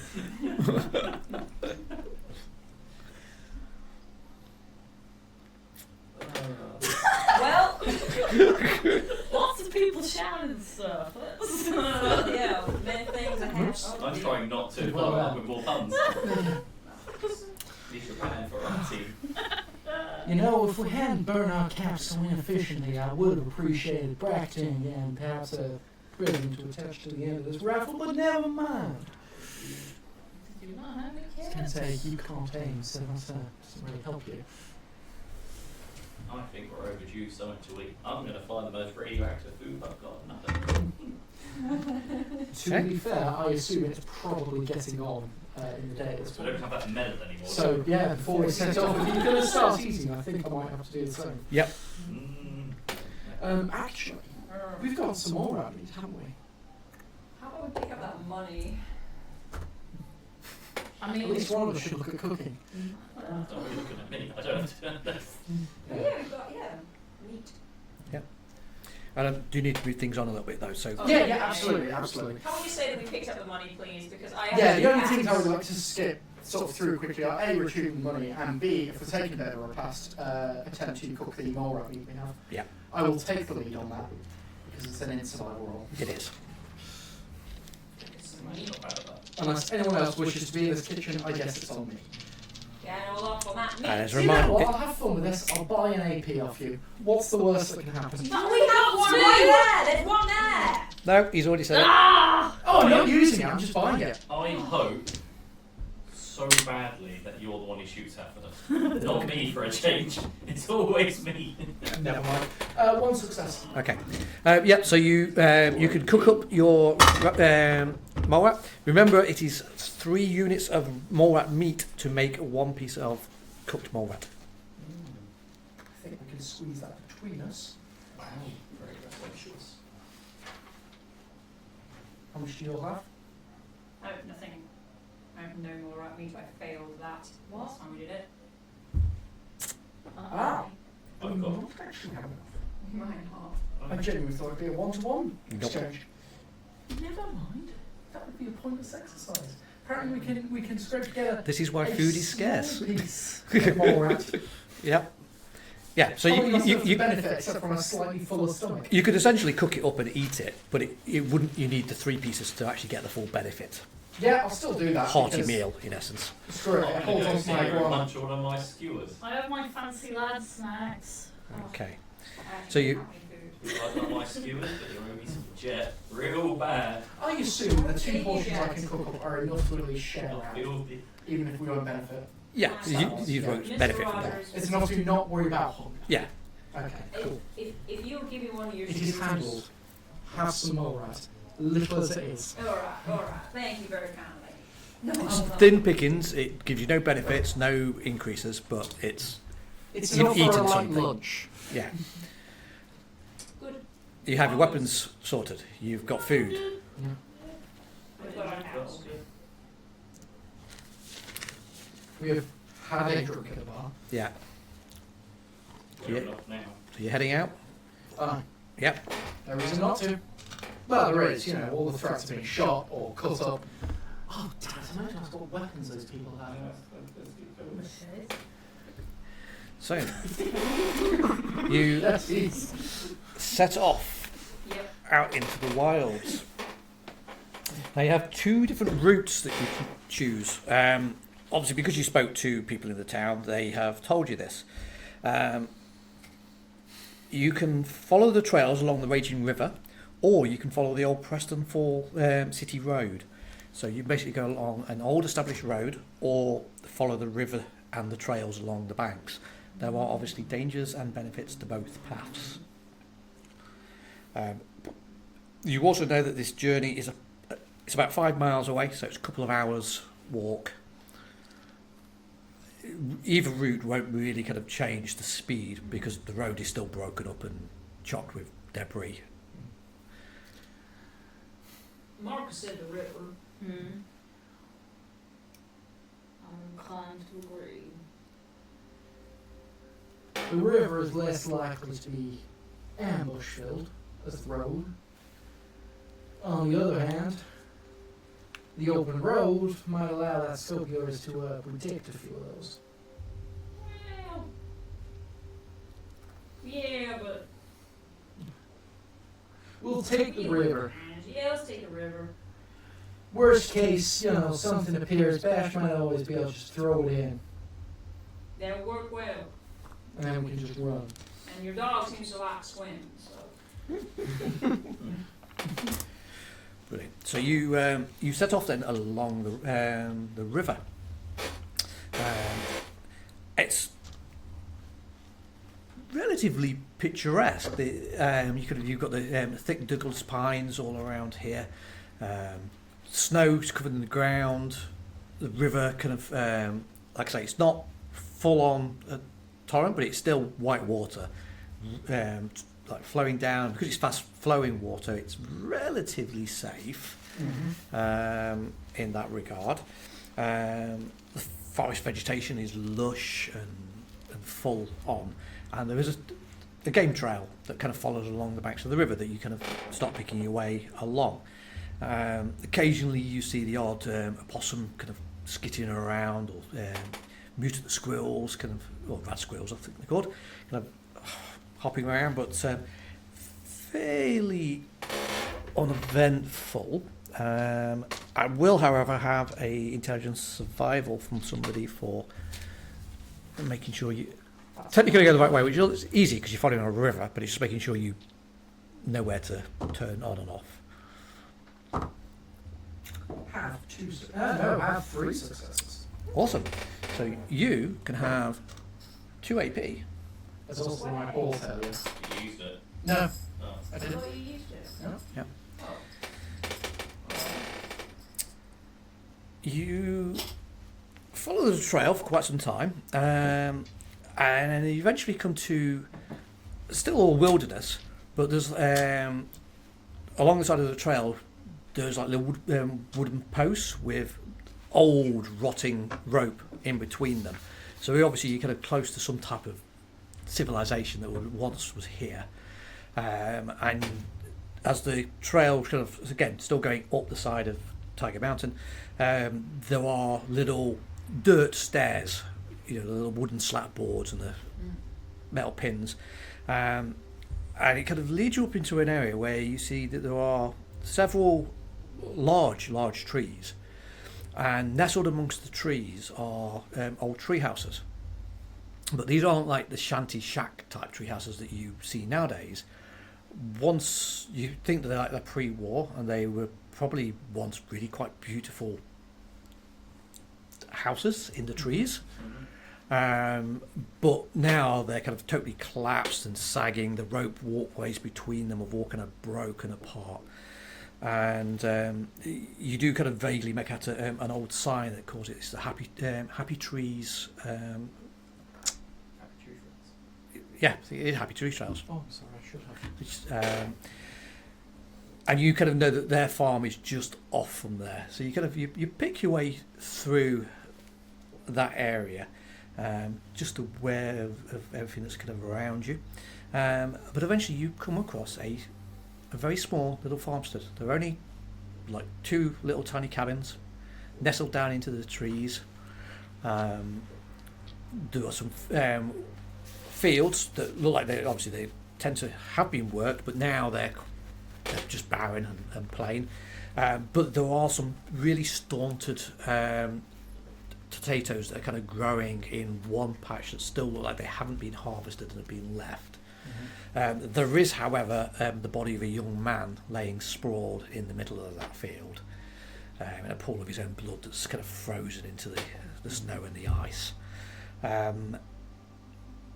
You can see there's like in the middle between the 2 huts, there is a large outdoor bonfire with some logs where they presumably would have like a communal sitting outside and relaxing. But you can see more blood splashed onto the snow, signs of struggle. This thing, something bad has happened here. And you can see that one of the huts, the door is just swinging, creaking backwards and forwards. I would imagine this would look real sweet one day. I imagine it looked sweet yesterday. Ooh, that was loud. That was very I loud. spoke too soon. Ominous music descends upon you. Yeah. I'm hearing things. But Foreshadowing. I'm getting a sign. that was a creepy swinging door music. But yes, what would you like to do? They've got down doors swinging everywhere. I suppose go to the body Yep. and see if there's anything around it, any equipment lying in the dirt, and again look at the wounds on it. Okay. Looking for footprints. I think that's two different things, but obviously Yeah. one is done by approach, one is done at the body. Well, technically, you're looking at the body, so you roll your perception check. That gives you your IPs, then you ask the questions for the things Fair you're point. looking for. Fair point. Perception survival or perception? Yep, perception survival. Yep, so it's perception survival.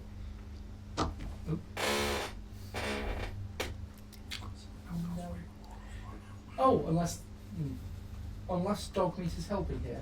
No.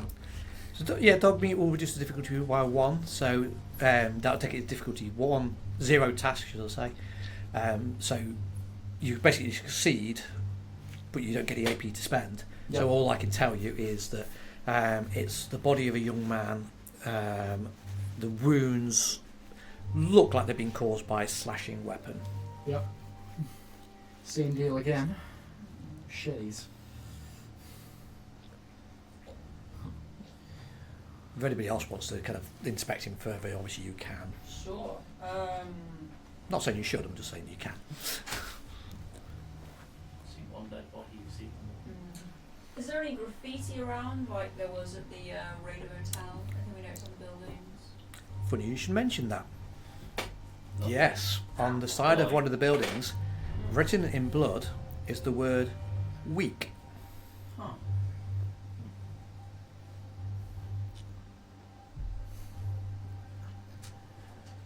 So, I assume they have a preference in melee weaponry, or they lack firearms in general.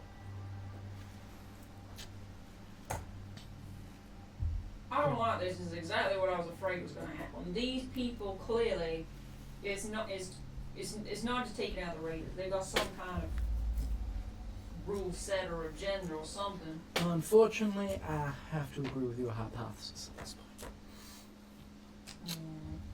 That's not unfortunately agreeing with you, to be No, clear. certainly now. Ms. Holloway, I have a suggestion, which you may absolutely say no to.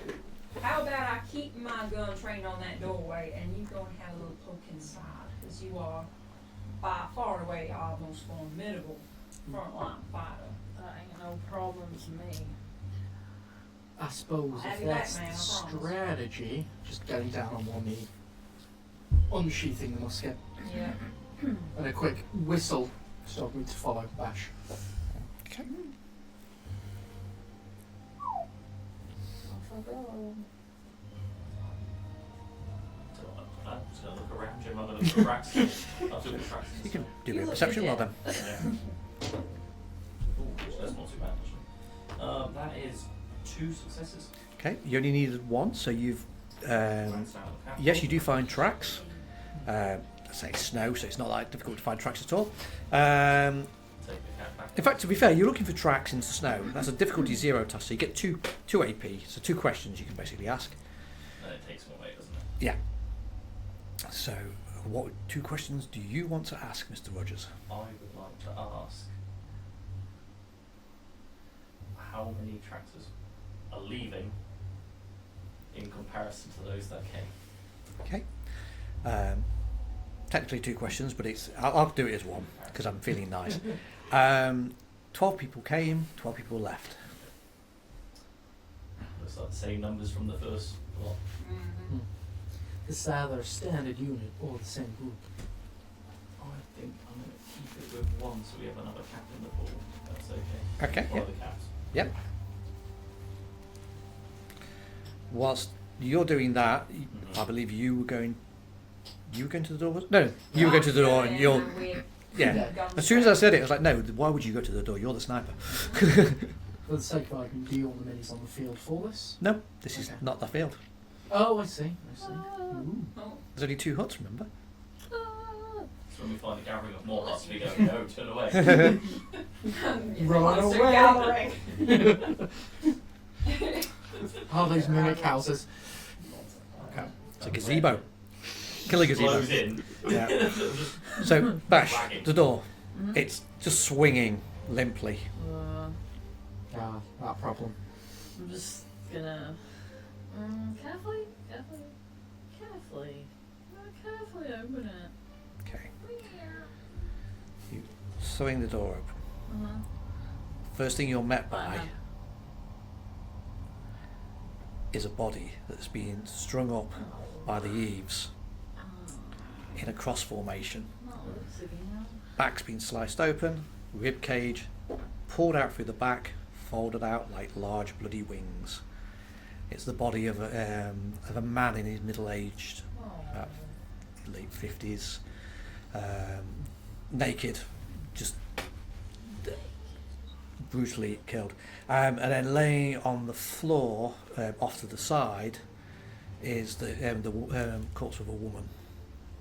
Her head is a few feet separated.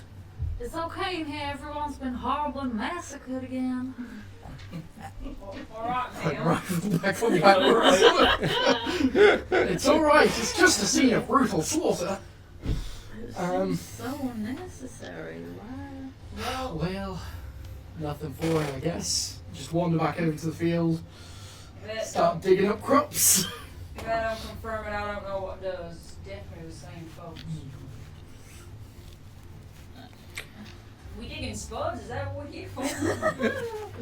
They'll only go to waste if we don't. That's Like, true. is there any? Like, is it just a display? Like, are they just making a point?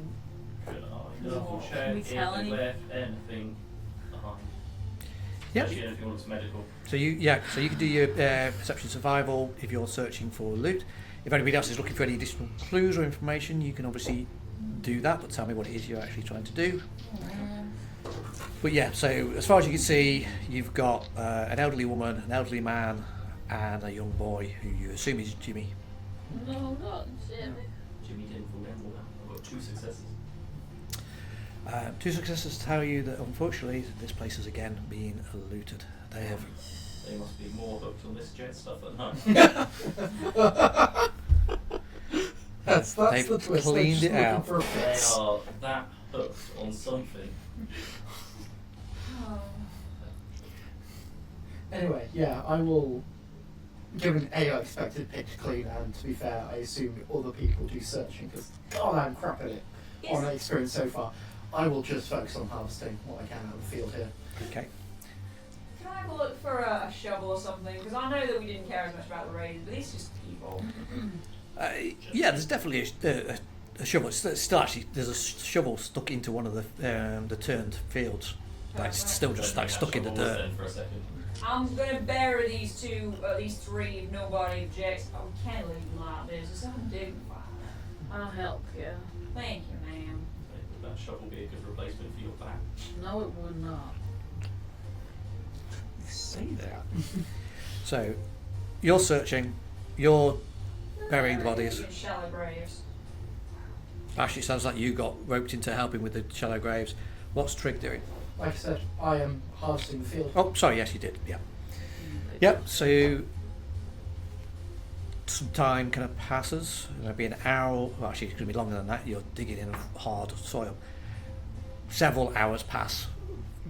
It's a very shallow grave, but at least it is a grave. No grave at all.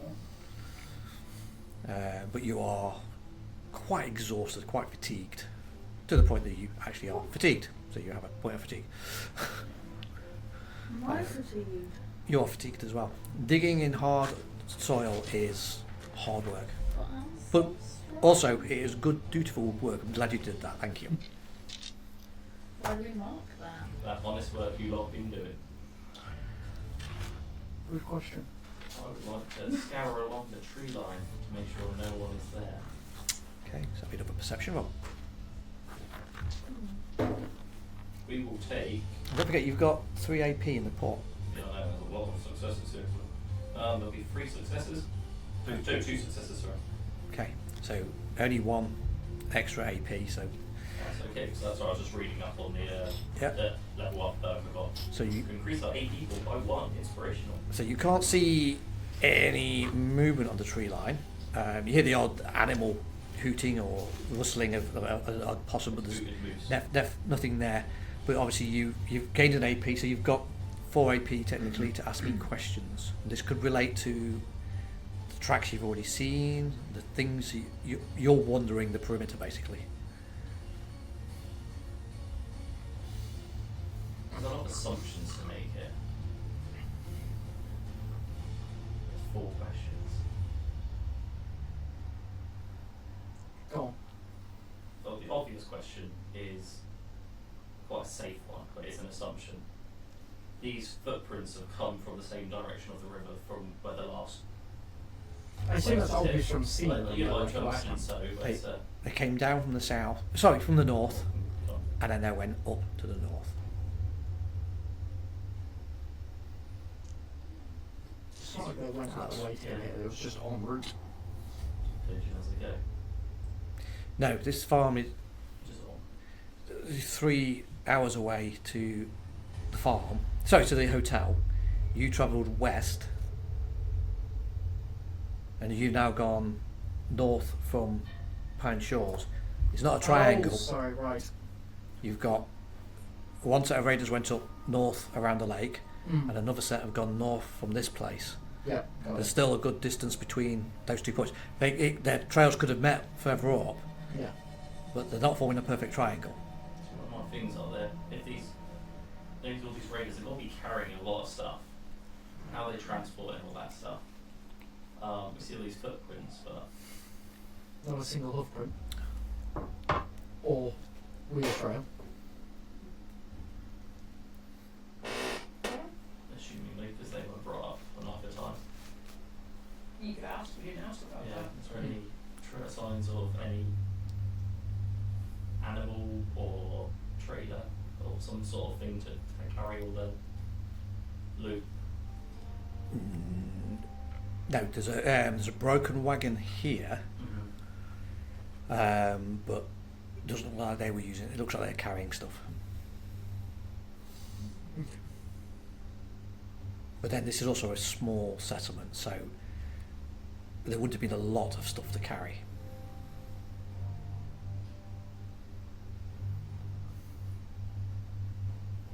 What else are you thinking? I'm waiting for these questions you had to try and advise whether they're worth burning for. Well, that's 2 of them, isn't Can it? we Yeah. figure out where they're Yeah. like, do we know where they're going? Are they on the way to Pine Shores? No, they're going north, aren't They're they? going- Yeah, wrong direction. Yeah. I'll keep those AP because Go for the it. overseer has a lot of AP as well. He does. So I do, but we are getting very close to 11 o'clock. Yeah. Oh, okay. So we'll just carry on from here then. Mhm. Carry on where? That's a good point. We're only coming out. We were only coming out here to check that it was the same people, I believe. Yeah. Um, So I think it would be. confirm that it is, and then we need to go back to Bolton, don't we? Yeah. This kind of. tracks are similar to the previous one. Yeah. Always take better follow the tracks. I don't know. I'm pretty mood. If we were taking a vote, while I do think this is urgent, we don't want to rush into this. There might be 12 of them. Mm-hmm. I know I'm a good shot, and this whole way there can perpetrate a lot of violence, but I think we should go get their pit boy back, get our friend here fixed up, and then look at this. Yeah. Or at least rest. We did get pretty tired digging on his graves. That is true. I do feel better for it, though. And macabre as seeming as this may be, there are some empty shacks right here. Talking about shacking up here for the night.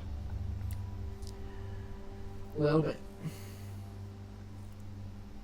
Well, I don't want to sleep in that shack that had the bodies in it. It's last gonna give one me of the these creeps. I mean, nearly every building around here has a body there, so. Well, yeah, but not like that. Not like a great big bloody angel. You don't know, and they have. Don't, you're gonna give him nightmares. Stop it. You're a strange We're man. staying here, I'll Stop. take the first watch, because Yeah. I'm an old man, then.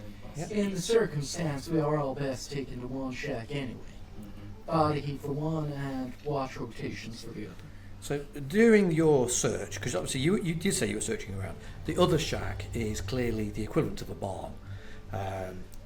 That said, both of them are makeshift shacks. So the barn doesn't have the beds and the fireplace that the house has, but it's still about as drafty and warm, and it doesn't have a hanging body. Yeah. So Very good. yeah, We? yeah. It also doesn't have entrails spewed across the floor. So you could sleep in the barn. Relatively guilt-free. Yeah. I'm sleeping in that barn. I ain't sleeping in this room. The barn had a solid door as well, didn't it? So. Yeah. Bonuses. So yeah, so you shack up into the barn, and obviously we were all in winter anyway, so it's already kind of getting towards dusk as you're doing this. Are you lighting a fire? Probably should. Could we respond inside? Depends if there's a hole in the roof. It's a very large building, a small campfire. It is If it's not fun. a very large building. Sorry. It is Very a large. small wooden shack for a farm of 4 people. Yeah, okay, sorry. The barn is presumably larger than the shack, though, or not? Or is it Not really, just- it's- okay, it's like essentially a probably shed. has a big pad at that. Yeah, it's like the shed where they just store. Body heater. Yeah, no, if it's that small, just collecting 3 bodies in rotation sleeping there will warm it up. Especially if we do drag whatever clean for bedding there is from the other house. Really a bit of about a foot deep little barrier around you. And dogs are really hot. Blanket Yes, over, there are 4 bodies in there. about a foot round, raised some barriers. Got a blanket over the top, got a bit of an air, it will hold in the heat. Yeah. So like many years Okay. in the wilderness in this south, I've always kept warm. So you bunk down. You don't light a campfire from the sound of it, but you use other methods to keep yourselves warm for the evening. As As say other methods. yeah, as the darkness kind of descends over this place, you do realise obviously you've had the comforts of Fulton for the last few nights. This gets cold. It also gets incredibly dark. All throughout the night you can hear from the forest hoots and howls of animals and of the fauna that's kind of moving around. Are you going to say any forms of watch or guard? The first one. Yep. I don't mind taking the second watch, but I feel like Eugene is deeply unsettled and might find excuses to wake people up. Have a little comfort because it's very spooky. It's been a hard day. Okay. Oh, there's I a will dog. burn a bit of look for a relatively clear night Okay. in terms of scene setting. So there's some light from stars and the moon. Yeah. Well, A small amount, but much of it's still cut out by the foliage of the forest. yeah. Yeah. There's enough that you could at least see the hand in front of your face, you know? Yes. It's not pitch black. But I guess I will take third because I don't hear Bash volunteering. And I'm not going to make her. I'm in my sleep. Have the dark morning watch. Last one. First Yeah. one to wake up. I need at least a couple hours. I'll get cranky. It's winter. It will be a very long night Bash tonight. there cuddling her back. Third watch. Damn. Can you make me a perception roll, please? Perception's all right. Yep. The ghosts. The ghosts are coming back. The dog meat right at my side. Have me doing some luck. I'm not risking this one. Ooh. 2 successes. 2 successes. Okay. You're already on edge. Eugene's kind of general nerviness about the whole scenario, the darkness. I've taken watch just to stop Eugene doing Yeah. this. So you're already on edge. Even more so when you distinctly hear the cracking of a twig off in the darkness. And when I say off in the darkness, I mean into the forest under the foliage. So even your moonlight won't particularly help you see. Yeah.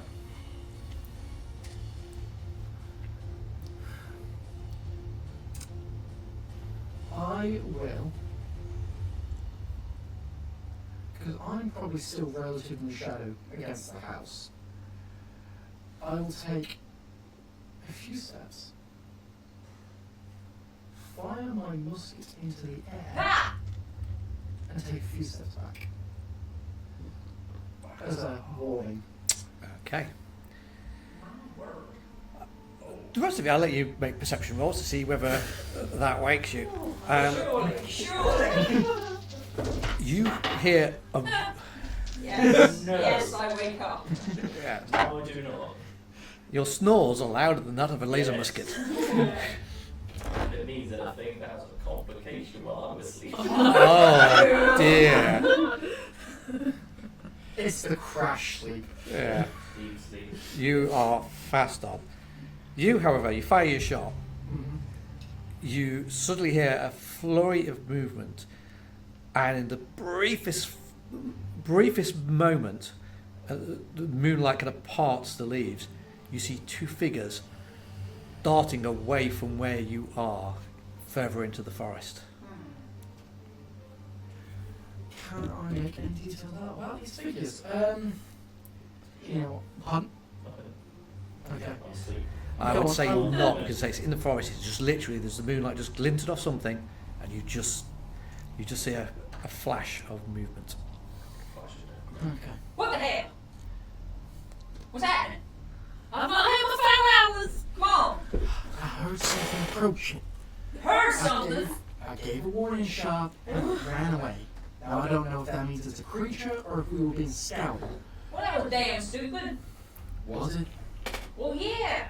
Now, not only do they know that we are here, we don't know who they are. On the other hand, I could have simply been ambushed pretty quickly and not been able to give you a warning. Look, well, you certainly made me jump the heck out of my sleep I about it. feel this is a mite hypocritical from the gentleman who kept waking people during his watch. I wanted to know if you was awake, that's all. No? I don't want to fail next time. I did. In the most abrupt and stop impossible way. Have a little compassion on my poor nerve.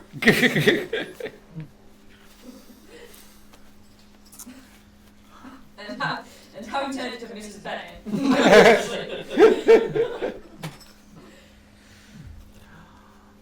Do you think you scared him off? I'm hoping so. You run after him?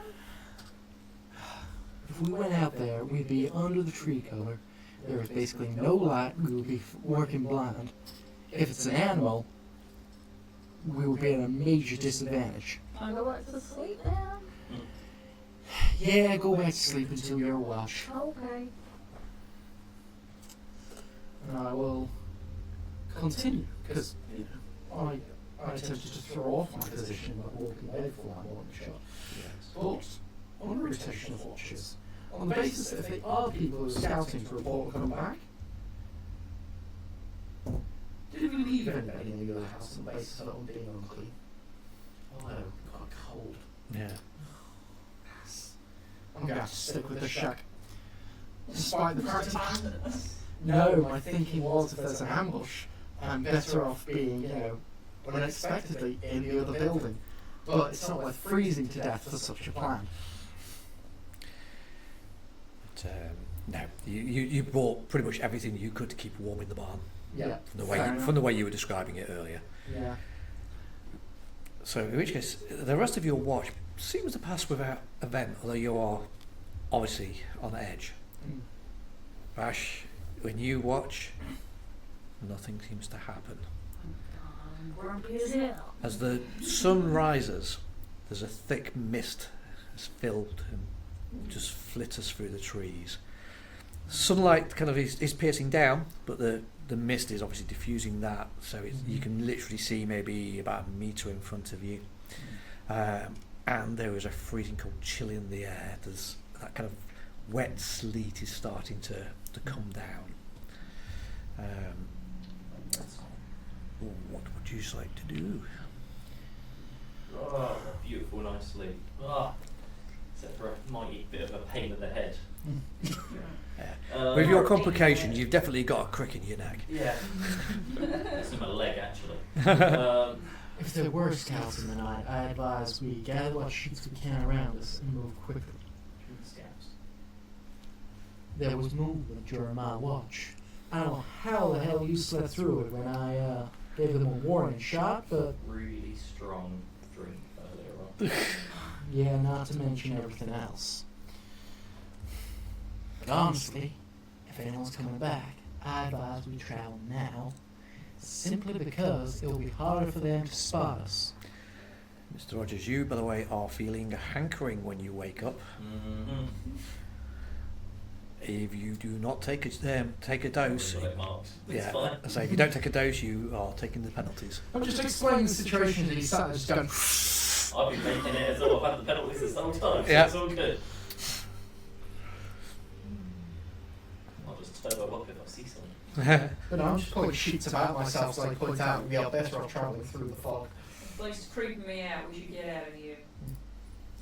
We know which direction the sunlight's coming from. We know the compass direction we need. Yep. We have enough information to just pick our path Yep. and start. And just be clear, your path is back to Pine Shores or to Fulton, or Would you probably go back to Pine Shores first, make sure, and then check in on Marcus, because if they won't take him there, we should take him with us to Fulton. Are we midway at the moment? What do you mean? Are we like between the two? No. no. Not the slightest. Okay, we'll go right to the nearest settlement. It's Pine Shores farmsteads have been attacked. I think it's them that need to know before we move on. Yeah, that's certainly true. And Alright. Fulton's a bigger settlement. They can handle themselves if something happens a bit longer. Alright, back to Pine Shores for a warning and maybe to pick up Marcus if they won't have him. Am I out of a place for him in Fulton? We gotta do something for the poor fella. I feel for him. Okay. And are you heading straight out, or are you going to go and have a look at where these that you think you saw this stuff last night, or is there anything else you want to do here before you leave? I was going to say, do you want to see where it tracks That's a good point, but the scouts have? I guess, yeah, have a quick look in case there are any human footprints. Because that would be the only thing that stands out, otherwise there's probably just some wild animals back and forth. There's no point being like, oh, it was a Yowguai, because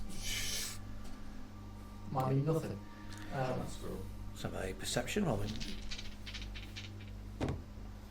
Ooh, Yeah. Okay. with a dog help, I guess.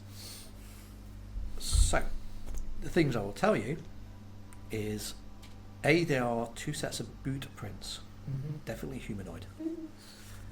There is also, laying very soggy now in the snow, there's a the stub of a cigar.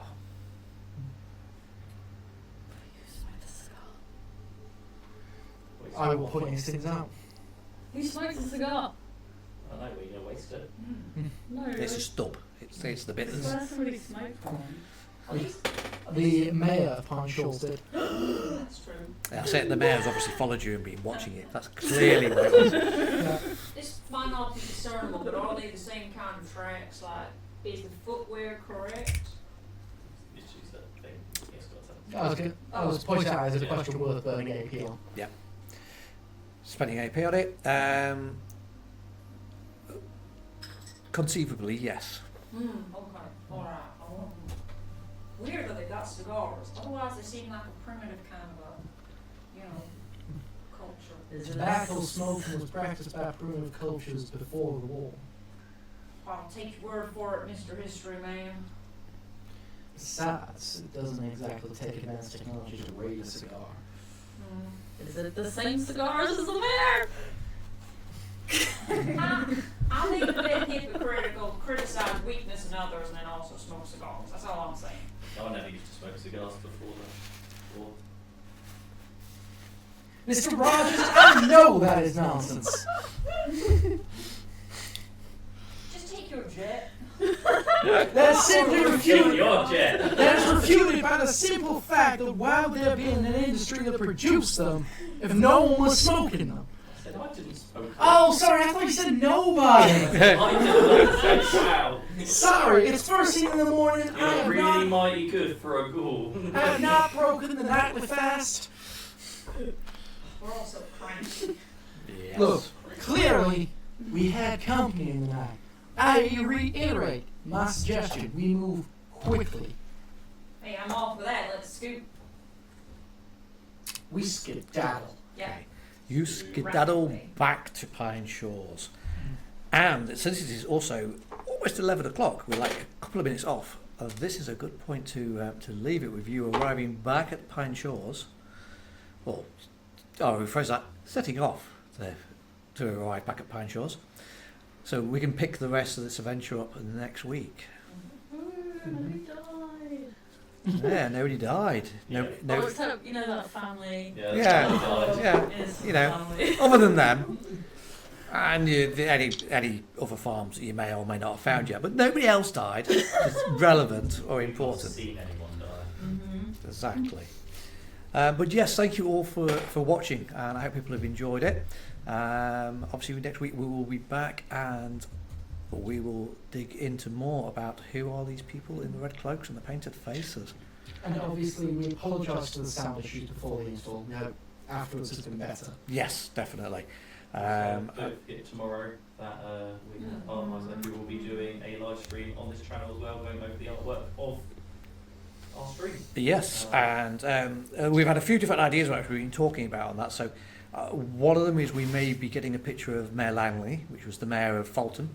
We may possibly be getting a picture for Caleb Finch, the mayor of Pine Shores, or we may be getting one of these painted raiders.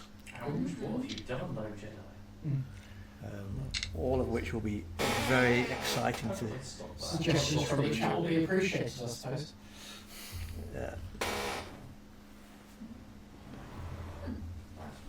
Nightbot's being a little bit strict there. Oh? No Jedi getting moderated. That's very harsh. I'm not too sure what happened there. Well, thank you, Overseer. Yes, and Naughty Nightbot. yeah, thank you all for joining us, and we hope to see everybody. Well, hopefully I'll see a lot of you tomorrow, because I will be joining Art Miser in chat. Just in chat. It's all his stream, but I'll be there chatting as me. So hopefully see them. But otherwise, we will see you all next week. Thank you, everybody. Thank you. Yes. And I think it's that time of night. So shall we go and raid Dan Servo again? Why not? Why not? Brilliant. So if you've got the time, stay with us. And I figured out how to do it now. So we will raid properly, because last time I messed up completely. Great. Bless machete of farmers. Yes. Bye for now.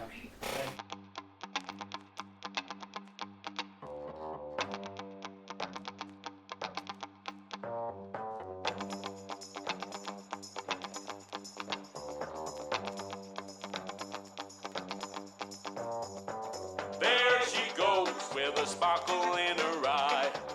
Here's my chance, don't let her walk on by. Wherever she goes, she lights up with a glow. Is she uranium? I really want to know. There she goes, and I do not want to miss an opportunity for an explosive kiss.